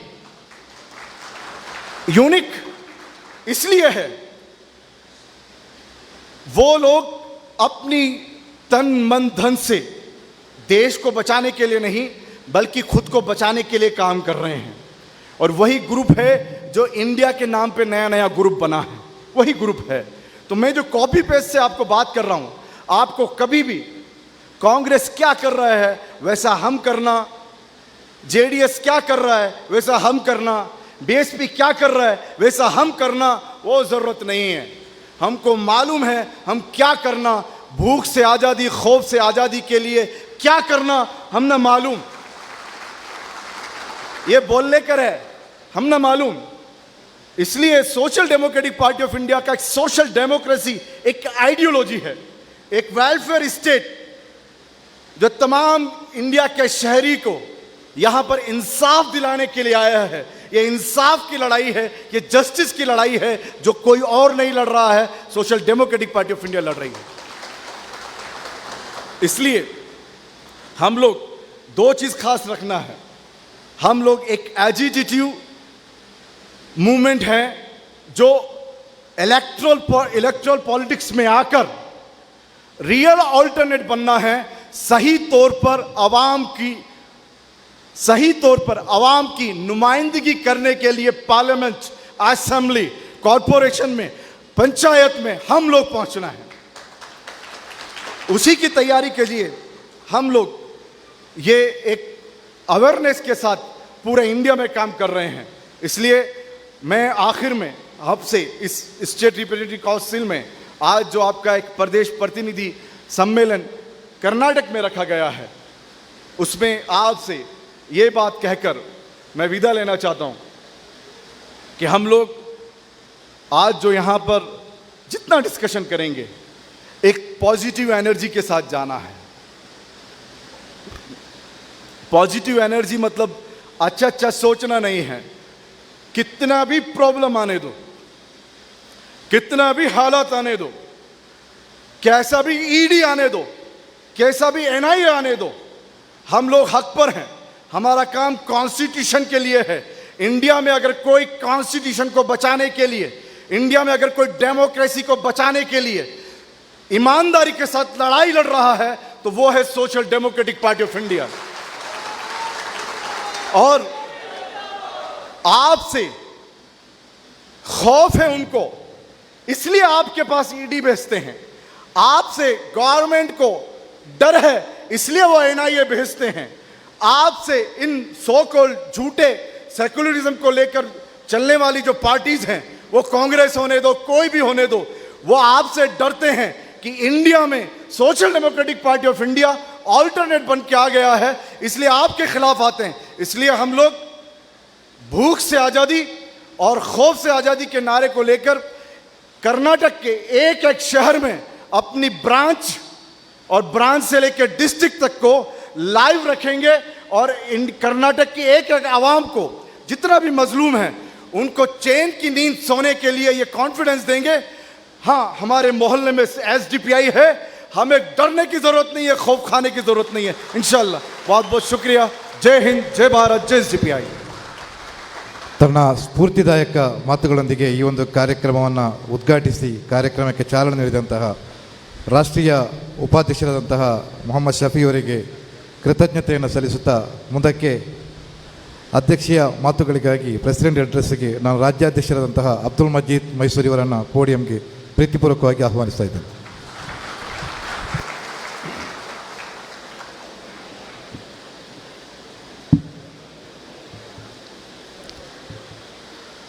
Social democratic party of India Karnataka ರಾಜ್ಯದ ಮಧ್ಯಂತರ ರಾಜ್ಯ ಪ್ರತಿನಿಧಿಗಳ ಸಭೆಯ ವೇದಿಕೆಯಲ್ಲಿ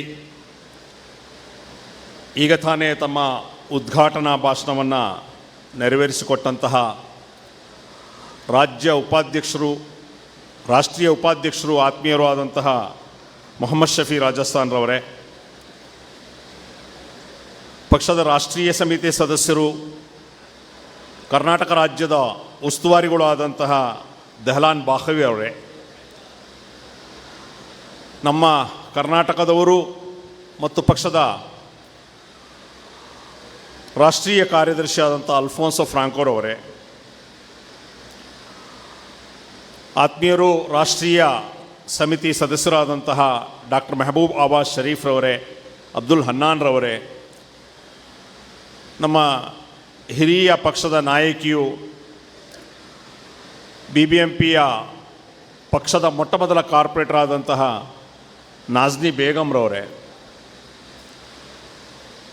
ವುಮೆನ್ ಇಂಡಿಯಾ ಮೂವ್ಮೆಂಟ್ನ ಫಾತಿಮಾ ನಸೀಮಾ ಅವರೇ,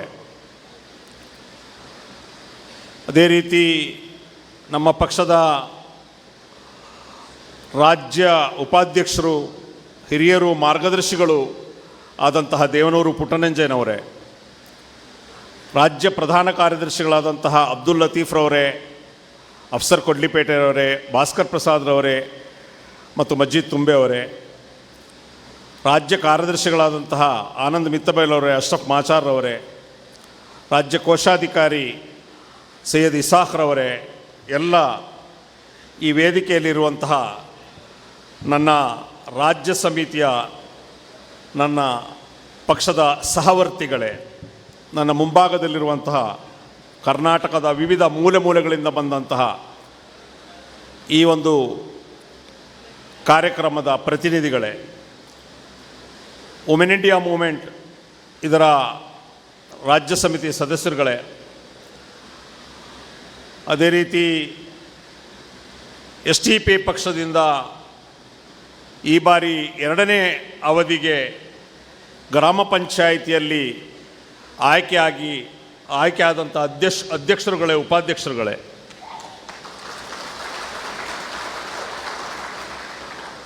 ಮತ್ತು ಎಲ್ಲ ನನ್ನ ನಲ್ಮೆಯ ಸನ್ಮಿತ್ರರೇ,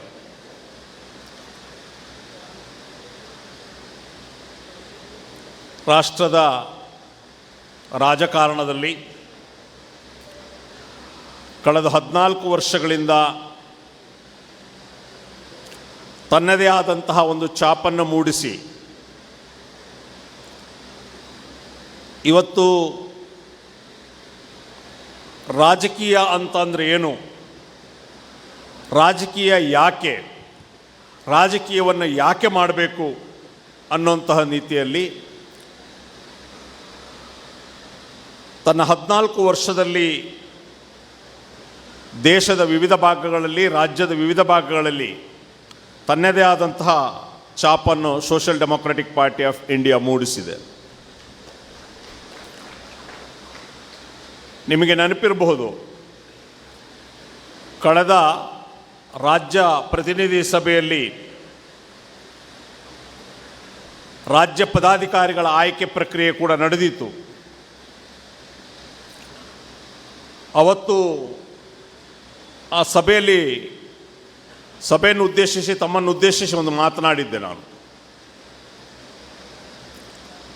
ಈ ಪಕ್ಷದ ಈ ಟರ್ಮ್ನಲ್ಲಿ ನಾವು ಕೆಲವನ್ನ ಗುರಿಯನ್ನು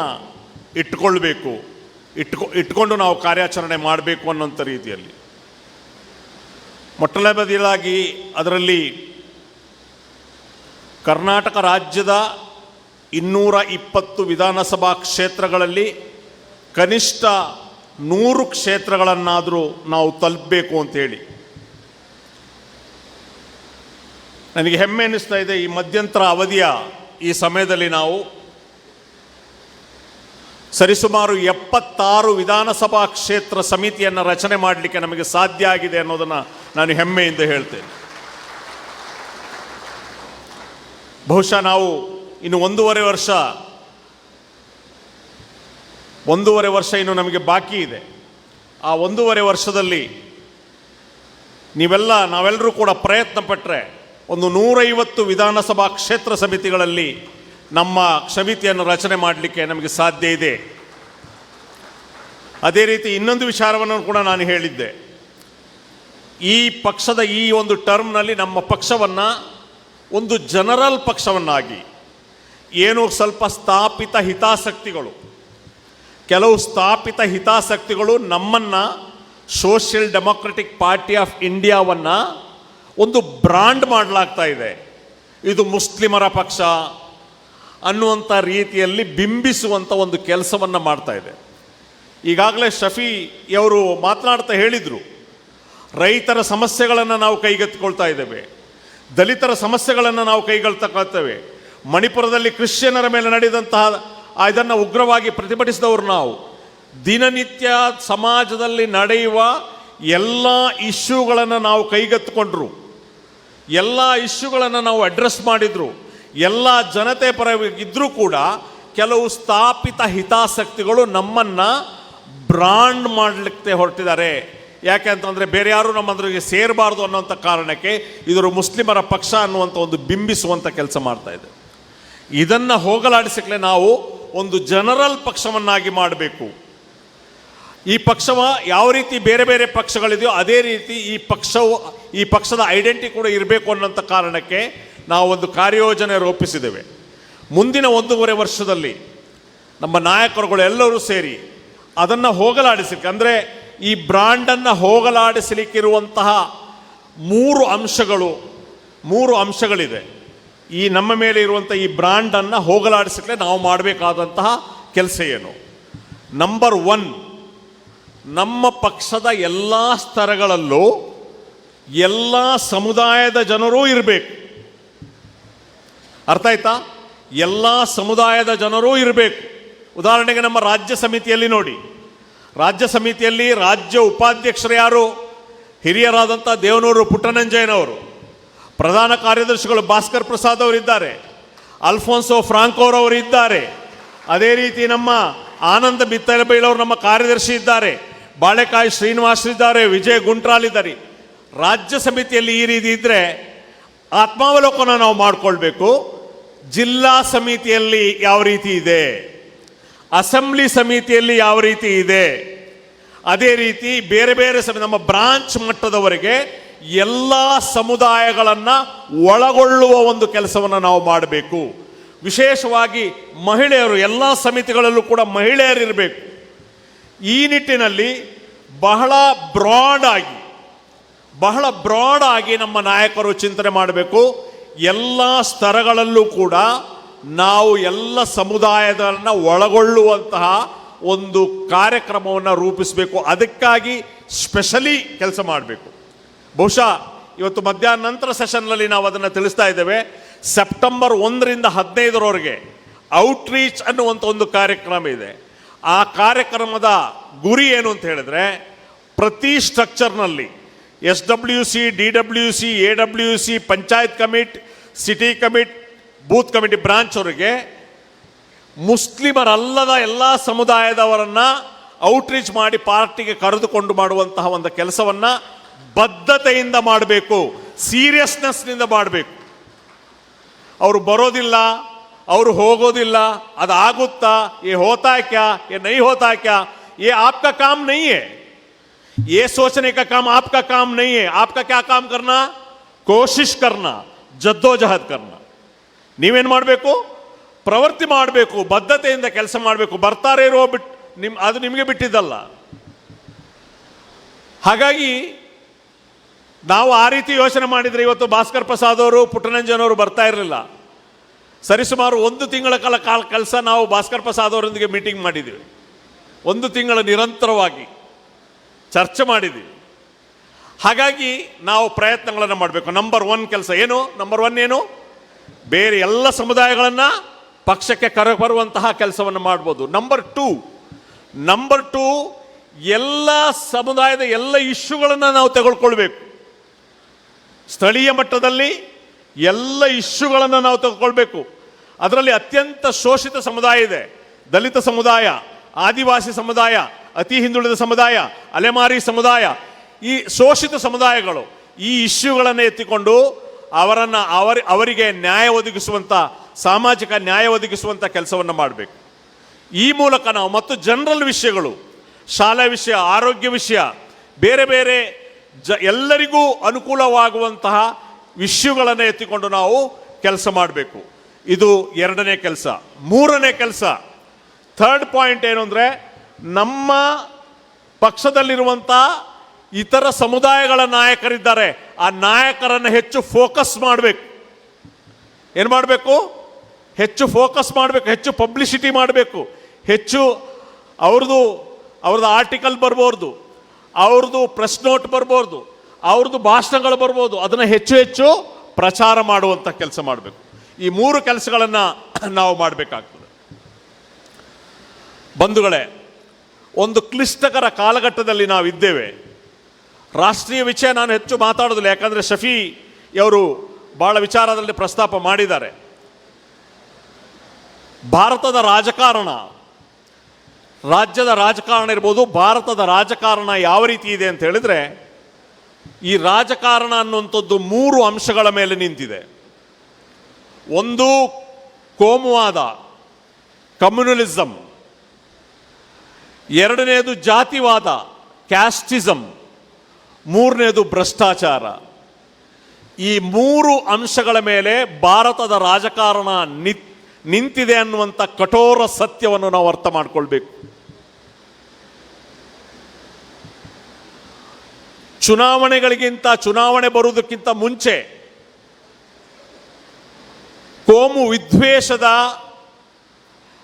ಕೋಮು ವಿದ್ವೇಷವನ್ನು ಹರಡುವಂತಹ ಕೆಲಸವನ್ನು ಮಾಡಲಾಗ್ತಾ ಇದೆ. ಗುಜರಾತ್ ಗಲಭೆ ಇರ್ಬೋದು, ಗುಜರಾತ್ನಲ್ಲಿ ನಡೆದಂಥ ಘಟನೆಗಳಿರ್ಬೋದು, ಪುಲ್ವಾಮಾ ಇರ್ಬೋದು, ಇತ್ತೀಚೆಗೆ ನಡೀತಿರುವ ಮಣಿಪುರ ಘಟನೆ ಇರ್ಬೋದು, ಇದೆಲ್ಲವೂ ಕೂಡ ಚುನಾವಣೆಯನ್ನು ಮುಂದಿಟ್ಟುಕೊಂಡು ಮಾಡುವಂತಹ ಕೋಮು ವಿದ್ವೇಷದ ರಾಜಕಾರಣ ನೀವೆಲ್ಲರೂ ನೋಡಿರ್ತೀರಿ. ಜಮ್ಮು ಕಾಶ್ಮೀರದ ಮಾಜಿ ರಾಜ್ಯಪಾಲರಾದಂತಹ ಸತ್ಯಪಾಲ್ ಮಲಿಕ್ ಅವರ ಹೇಳಿಕೆ, ಅವ್ರು ಏನು ಹೇಳಿದರು? ರಾಜಕೀಯ ಕಾರಣಕ್ಕೋಸ್ಕರ ಪುಲ್ವಾಮಾದ ಘಟನೆ ನಡೆದಿದೆ. ರಾಜಕಾರಣಕ್ಕೋಸ್ಕರ ಏನು? ಕೇವಲ ರಾಜಕೀಯ ಅಧಿಕಾರಕ್ಕೋಸ್ಕರ ತನ್ನದೇ ದೇಶದ 40ರಷ್ಟು ಹೆಚ್ಚು ಸೈನಿಕರನ್ನು ಕೊಂದ ಒಂದು ಕರಾಳ ಇತಿಹಾಸ ಈ ರಾಜಕಾರಣಕ್ಕಿದೆ ಅಂತಂದ್ರೆ ವಿಷಾದ ಆಗ್ತದೆ ನಮಗೆ. ತನ್ನದೇ ದೇಶದ ಸೈನಿಕರನ್ನು ಕೊಲ್ಲುವಂತಹ ರಾಜಕಾರಣ. ಸತ್ಯಪಾಲ್ ಮಲಿಕ್ ಅವರು ಮೊನ್ನೆ ಒಂದು ಸ್ಟೇಟ್ಮೆಂಟ್ ಅನ್ನು ಕೊಡ್ತಾರೆ. ಅವ್ರೇನು ಹೇಳ್ತಾರೆ? ಈ ಲೋಕಸಭಾ ಚುನಾವಣೆಗಿಂತ ಮುಂಚೆ ಬಹುಶಃ ಏನು ಕಟ್ಟಲ್ಪಡ್ತಾ ಇದೆಯೋ ರಾಮ ಮಂದಿರ, ಅದರಲ್ಲಿ ಒಂದು ಬ್ಲಾಸ್ಟ್ ನಡೆಯುವ ಸಾಧ್ಯ ಇವರೇ ಮಾಡ್ತಾರೆ, ಅಥವಾ ಬಿಜೆಪಿ ಒಬ್ಬ ದೊಡ್ಡ ಮುಖಂಡನನ್ನು ಕೊಂದು ಹಾಕ್ತಾರೆ, ಆನಂತರ ಅದನ್ನು ರಾಜಕೀಯವಾಗಿ ಬಳಸಿಕೊಳ್ಳುವ ಸಾಧ್ಯತೆ ಇದೆ ಅಂತೇಳಿ ಜಮ್ಮು ಕಾಶ್ಮೀರದ ಮಾಜಿ ರಾಜ್ಯಪಾಲರಾದ ಸತ್ಯಪಾಲ್ ಮಲಿಕ್ ಅವರ ಹೇಳಿದ್ರಲ್ಲಿ ನಿಜಾಂಶ ಇದೆ. ಯಾಕಂದ್ರೆ ಬಿಜೆಪಿಯ ಚುನಾವಣಾ ರಾಜಕೀಯವನ್ನು ನಾವು ನೋಡಿದ್ರೆ, ಅವರು ಗೆದ್ದು ಬಂದಂತಹ ವಿಚಾರಗಳನ್ನು ನಾವು ನೋಡಿದ್ರೆ ಇದೆಲ್ಲವೂ ಕೂಡ ನಿಜ ಅನ್ನಿಸ್ತದೆ ನಮಗೆ. ಇನ್ನೊಂದು, ಇದು ಕೋಮುವಾದದ ರಾಜಕಾರಣ. ಅಂದರೆ ಧರ್ಮಗಳ ಮಧ್ಯೆ, ಸಮುದಾಯಗಳ ಮಧ್ಯೆ ಭಿನ್ನತೆಯನ್ನು ಸೃಷ್ಟಿಸಿ ಅದರಿಂದ ರಾಜಕೀಯ ಲಾಭ ಪಡೆಯುವುದು, ಇದರಿಂದ ರಾಜಕೀಯವಾಗಿ ಗೆಲ್ತಾ ಇದ್ದಾರೆ. ಎರಡನೇದು ಜಾತಿ ರಾಜಕಾರಣ, ಕ್ಯಾಸ್ಟಿಸಮ್. ಜಾತಿ ರಾಜಕಾರಣವನ್ನು ಬಿತ್ತಿಕೊಂಡಿವತ್ತು ಅದರ ಮೂಲಕ ಚುನಾವಣೆಯನ್ನು ಗೆದ್ದು ಅಧಿಕಾರವನ್ನು ಹಿಡಿತಾ ಇರುವಂಥದ್ದು. ಮೂರನೇದು ಭ್ರಷ್ಟಾಚಾರ. ಭ್ರಷ್ಟಾಚಾರದ ಮೂಲಕ ಕೋಟ್ಯಾಂತರ ಹಣವನ್ನು ಸಂಪಾದಿಸಿ ಆನಂತರ ಚುನಾವಣೆಯಲ್ಲಿ ಹಣವನ್ನು ಖರ್ಚು ಮಾಡಿ ಆ ರೀತಿ ಚುನಾವಣೆಯನ್ನು ಗೆಲ್ಲುವಂತಹ ಒಂದು ಪರಿಸ್ಥಿತಿ ನಿಮಗೆ ಗೊತ್ತಿರಲಿ. ಈಗ ತಾನೇ ನಡೆದಂತಹ ಕರ್ನಾಟಕ ವಿಧಾನಸಭಾ ಚುನಾವಣೆಯಲ್ಲಿ ಗೆದ್ದವರಿರ್ಬೋದು, ಸೋತವರಿರ್ಬೋದು, ಮೈನ್ ಸ್ಟ್ರೀಮ್ ಪೊಲಿಟಿಕಲ್ ಪಾರ್ಟಿ, ಅದು ಕಾಂಗ್ರೆಸ್ ಇರ್ಬೋದು, ಬಿಜೆಪಿ ಇರ್ಬೋದು, JDS ಇರ್ಬೋದು, ಈ ಮೈನ್ ಸ್ಟ್ರೀಮ್ 3 ಪೊಲಿಟಿಕಲ್ ಪಾರ್ಟಿಯ MLAಗಳ ಕ್ಯಾಂಡಿಡೇಟ್ಗಳು ಖರ್ಚು ಮಾಡಿದ್ದು ಕನಿಷ್ಠ 20 ಕೋಟಿ, ಮಿನಿಮಮ್ 20 crore. Minimum 20 crore. ಇಲ್ಲಿ ಹೇಳಲಾಗ್ತಾ ಇದೆ, ಇಲ್ಲಿ ಚುನಾವಣಾ ಆಯೋಗ ಇದೆ, ಇದನ್ನೆಲ್ಲ ನೋಡ್ಲಿಕ್ಕೆ, ಇದನ್ನೆಲ್ಲ ನಿಯಂತ್ರಿಸಕ್ಕೆ ಎಲ್ಲಿದೆ ಚುನಾವಣಾ ಆಯೋಗ? ಎಲ್ಲಿ ನಿಯಂತ್ರಣ ಇದೆ?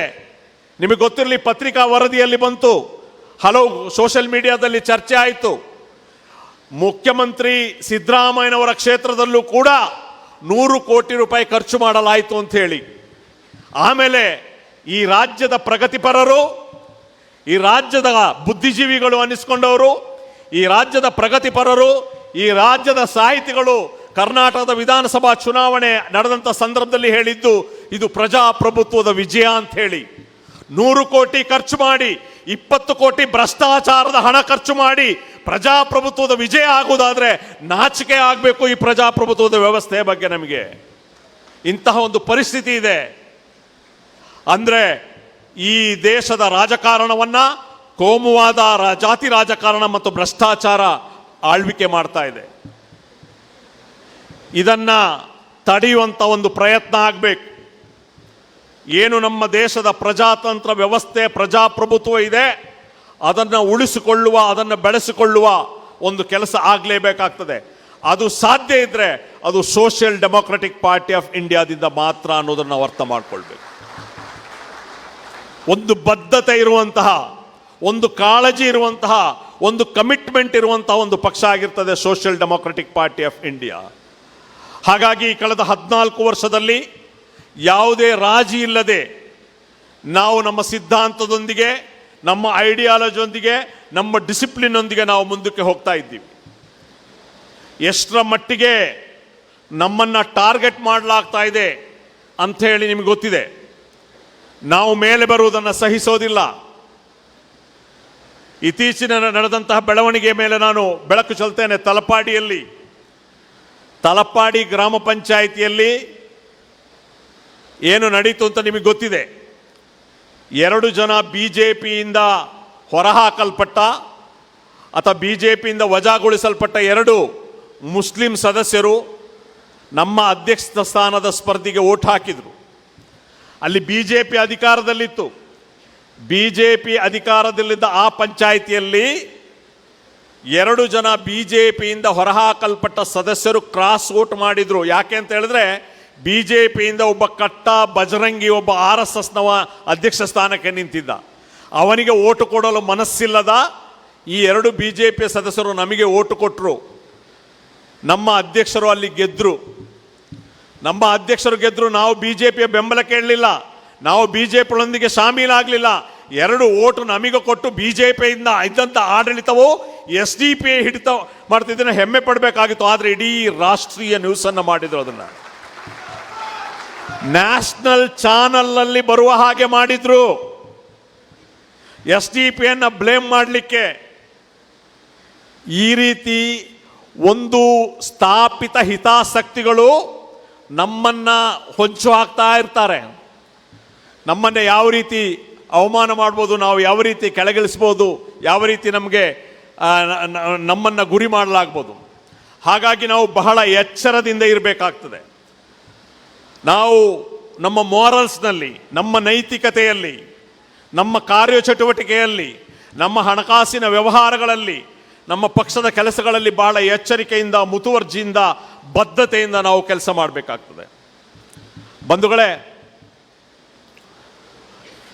ಏನು ಇವತ್ತಿನ ಈ ದೇಶದ ಪರಿಸ್ಥಿತಿಯಿಂದ ಈ ದೇಶವನ್ನು ವಿಮೋಚನೆ ಮಾಡಲಿಕ್ಕೆ, ಈ ದೇಶವನ್ನು ಭ್ರಷ್ಟಾಚಾರದಿಂದ, ಈ ದೇಶವನ್ನು ಕೋಮುವಾದದಿಂದ, ಈ ದೇಶವನ್ನು ಜಾತಿಯ ಒಂದು ಪಿಡುಗಿನಿಂದ ಹೊರಬರಲಿಕ್ಕೆ ತುಂಬ ಶ್ರಮ ಪಡಬೇಕಾಗ್ತದೆ. बहुत काम करना होगा, बहुत मेहनत करना होगा, बहुत जद्दोजहद करना होगा. ಈಸಿ ಟಾಸ್ಕ್ ನೈ ಹೈ. ಪ್ರಪಂಚದ ಯಾವುದೇ ಇತಿಹಾಸವನ್ನು ನೀವು ತೆಗೆದುಕೊಂಡು ನೋಡಿದ್ರೆ, ಯಾವುದೇ ಇತಿಹಾಸದಲ್ಲಿ ಶ್ರಮವಿಲ್ಲದೆ, ಬಲಿದಾನವಿಲ್ಲದೆ, ಪರಿಶ್ರಮವಿಲ್ಲದೆ, ತ್ಯಾಗವಿಲ್ಲದೆ ಯಾವುದೇ ಚಳುವಳಿಗಳು ಸಕ್ಸಸ್ ಆಗಿಲ್ಲ. ಯಾವುದೇ ಕ್ರಾಂತಿ ಕೂಡ ಸಕ್ಸಸ್ ಆಗಿಲ್ಲ. ನಾವು ಅರ್ಥ ಮಾಡ್ಕೊಳ್ಬೇಕು. SDP ನಾಯಕರು ಅರ್ಥ ಮಾಡ್ಕೊಳ್ಬೇಕು. ಯಾವುದೇ ಕ್ರಾಂತಿ, ಯಾವುದೇ ಚರಿತ್ರೆ ತ್ಯಾಗ ಬಲಿದಾನ ಇಲ್ಲದೆ ಸಕ್ಸಸ್ ಆಗಲಿಲ್ಲ. ಈಗ ತಾನೇ ನಾವು ಸ್ವಾತಂತ್ರ್ಯೋತ್ಸವವನ್ನು ಆಚರಣೆ ಮಾಡಿದ್ವಿ, ಇಂಡಿಪೆಂಡೆನ್ಸ್ ಡೇ. ಈ ದೇಶಕ್ಕೆ ಸ್ವಾತಂತ್ರ್ಯ ಸುಮ್ಮನೆ ಸಿಗಲಿಲ್ಲ ಬಂಧುಗಳೇ. ಸರಿಸುಮಾರು 300 ವರ್ಷಗಳ ಹೋರಾಟ ನಡೆದಿದೆ.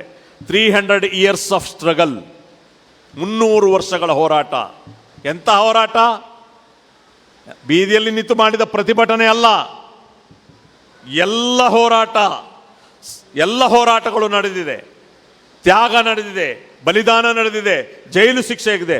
ಶಹೀದೆ ಮಿಲ್ಲತ್ ಟಿಪ್ಪು ಸುಲ್ತಾನ್ರಿಂದ ಹಿಡಿದು, ಸಿರಾಜುದ್ದೌಲರಿಂದ ಹಿಡಿದು, ಅಬುಲ್ ಕಲಾಂ ಮೊಜಾದರವರೆಗೆ, ಸುಭಾಷ್ ಚಂದ್ರ ಬೋಸ್ ಅವರಿಗೆ ದೊಡ್ಡ ಮಟ್ಟದ ನಾಯಕರು, ಕಾರ್ಯಕರ್ತರು, ಲಕ್ಷಾಂತರ ಮಂದಿ ಅವರು ಹುತಾತ್ಮರಾಗಿ ಈ ದೇಶಕ್ಕೆ ಸ್ವಾತಂತ್ರ್ಯವನ್ನು ತಂದುಕೊಟ್ರು. ಈ ದೇಶಕ್ಕೆ ಸ್ವಾತಂತ್ರ್ಯವನ್ನು ತಂದುಕೊಟ್ರು. ಹಾಗಾಗಿ ಈ ದೇಶದ ಪ್ರಜಾತಂತ್ರ ವ್ಯವಸ್ಥೆಯನ್ನು ಗಟ್ಟಿಗೊಳಿಸಲಿಕ್ಕೆ, ಈ ದೇಶವನ್ನು ಕೋಮುವಾದದಿಂದ, ಭ್ರಷ್ಟಾಚಾರದಿಂದ, ಜಾತೀಯತೆಯಿಂದ ಅದರಿಂದ ಹೊರಹಾಕಿ ಎಲ್ಲರಿಗೂ ಸಮಾನ ಅವಕಾಶಗಳುಳ್ಳ, ಸಮಾನ ಗೌರವಗಳುಳ್ಳ ಈ ದೇಶ ನಿರ್ಮಾಣ ಆಗಬೇಕಾದ್ರೆ ಅದು ಸುಲಭದ ಮಾತಲ್ಲ. ಅದಕ್ಕೆ ಹೋರಾಟ ಮಾಡಬೇಕಾಗ್ತದೆ. 14 ವರ್ಷದಲ್ಲೇ ಸುಸ್ತಾಗೋದಲ್ಲ. 14 साल में नाराज हो गए तो कैसा? 14 साल में क्या भाई, क्या भी हो रहा नहीं. 3 बार सदर साहब कंटेस्ट करे, NR में जीते नहीं. होता है क्या ये? मुझे परेशानी नहीं है, क्यों तुम ना परेशानी?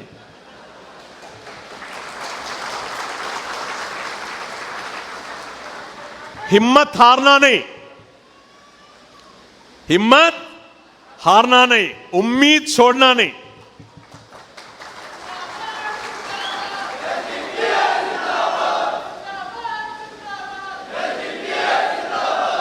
पूरे इंडिया के तमाम लोग मिलकर 300 साल जद्दोजहद करने के बाद आजादी मिला बोले तो SDP के लोग इस देश को रियल और एक मार्ग का जो आजादी मिलना बोले तो जद्दोजहद करना या नहीं करना, कितना साल करना, कितने साल करना भाई? बहुत साल करना पड़ेगा, उम्मीद के साथ करना पड़ेगा, हिम्मत के साथ काम लेना पड़ेगा। ये रिजल्ट हम ना मिलता या नहीं मिलता मालूम नहीं, मगर हमारा आने वाले नस्ल को मिलने वाला है। तो इसलिए भाइयों बुजुर्गों, आप हिम्मत से काम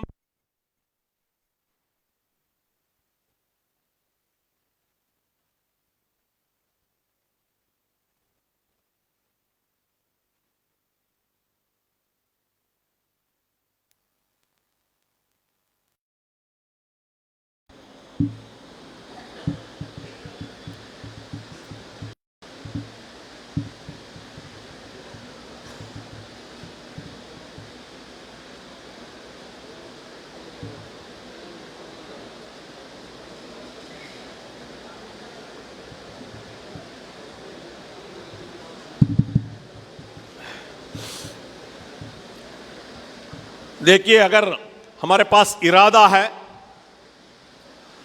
हमारे पास कमिटमेंट है, हमारे पास सेल्फ इनिशिएशन है, ऐसा कोई चीज नहीं है नामुमकिन है बोलकर। तो इसलिए मेरे तमाम साथियों को और आने वाले जो 1.5 साल हमारे पास बाकी है, इस 1.5 साल में ಇನ್ನು ಬರುವ 1.5 ವರ್ಷದಲ್ಲಿ ನಮ್ಮ ಜಿಲ್ಲೆಗಳಲ್ಲಿ ಪಕ್ಷವನ್ನ ಸದೃಢಗೊಳಿಸುವಂತಹ, ಪಕ್ಷವನ್ನ ಹಳ್ಳಿಗಳಲ್ಲಿ ಗಲ್ಲಿಗಳಲ್ಲಿ ತೆಗೆದುಕೊಂಡು ಬಲಿಷ್ಠಗೊಳಿಸುವಂತಹ ಕೆಲಸವಾಗಬೇಕು. ಮುಂದೆ ಬರುವಂತಹ ಬಿಬಿಎಂಪಿ ಚುನಾವಣೆ, ಜಿಲ್ಲಾ ಪಂಚಾಯತ್ ಮತ್ತು ತಾಲೂಕ್ ಪಂಚಾಯತ್ ಚುನಾವಣೆಗಳಲ್ಲಿ ಗರಿಷ್ಠ ಮಟ್ಟದಲ್ಲಿ ನಮ್ಮ ಅಭ್ಯರ್ಥಿಗಳನ್ನು ಗೆಲ್ಲಿಸುವಂತಹ ಪಣವನ್ನು ನೀವು ತೊಡಬೇಕು. ಆ ನಿಟ್ಟಿನಲ್ಲಿ ಪ್ರಯತ್ನ ಪಡಬೇಕು ಅಂತ ಹೇಳ್ತಾ, ಇವತ್ತಿನ ಈ SRCಯಲ್ಲಿ ತಾವುಗಳೆಲ್ಲರೂ ಕೂಡ ಸಕ್ರಿಯವಾಗಿ ಪಾಲ್ಗೊಂಡು ಇವತ್ತಿನ ಕಾರ್ಯಕ್ರಮವನ್ನು ಯಶಸ್ವಿಗೊಳಿಸಬೇಕು ಅಂತ ಹೇಳಿ ಕೋರಿಕೊಳ್ಳುತ್ತಾ ನನ್ನ ಮಾತನ್ನು ಮುಗಿಸ್ತೇನೆ. ಜೈ ಹಿಂದ್, ಜೈ SDPI. Thank you. ಅಧ್ಯಕ್ಷೀಯ ಭಾಷಣವನ್ನು ನೆರವೇರಿಸಿದಂತಹ ರಾಜ್ಯಾಧ್ಯಕ್ಷರಾದಂಥ ಅಬ್ದುಲ್ ಮಜೀದ್ ಇವರಿಗೆ ಕೃತಜ್ಞತೆಗಳನ್ನು ಸಲ್ಲಿಸುತ್ತಾ, ಇನ್ನೊಂದು 15 ನಿಮಿಷ ಟೀ ಬ್ರೇಕ್ ಇದೆ. ಹಾಗಾಗಿ 11:55 ಆಯಿತು, 12:10ಕ್ಕೆ ರೀಅಸೆಂಬ್ಲಿಂಗ್ ಆಗಬೇಕು. ಟೈಮ್ ವೇಸ್ಟ್ ಮಾಡಬಾರ್ದು, ಯಾಕಂತ ಹೇಳಿದ್ರೆ ತುಂಬ ಸೆಷನ್ ಇದೆ. ಹಾಗಾಗಿ ಕೆಳಗೆ ಹೋಗಿ ಟೀ ಕುಡಿದು 12:10ಗೆ ಬಂದು ಇಲ್ಲಿ ಹಾಜರಾಗಬೇಕು.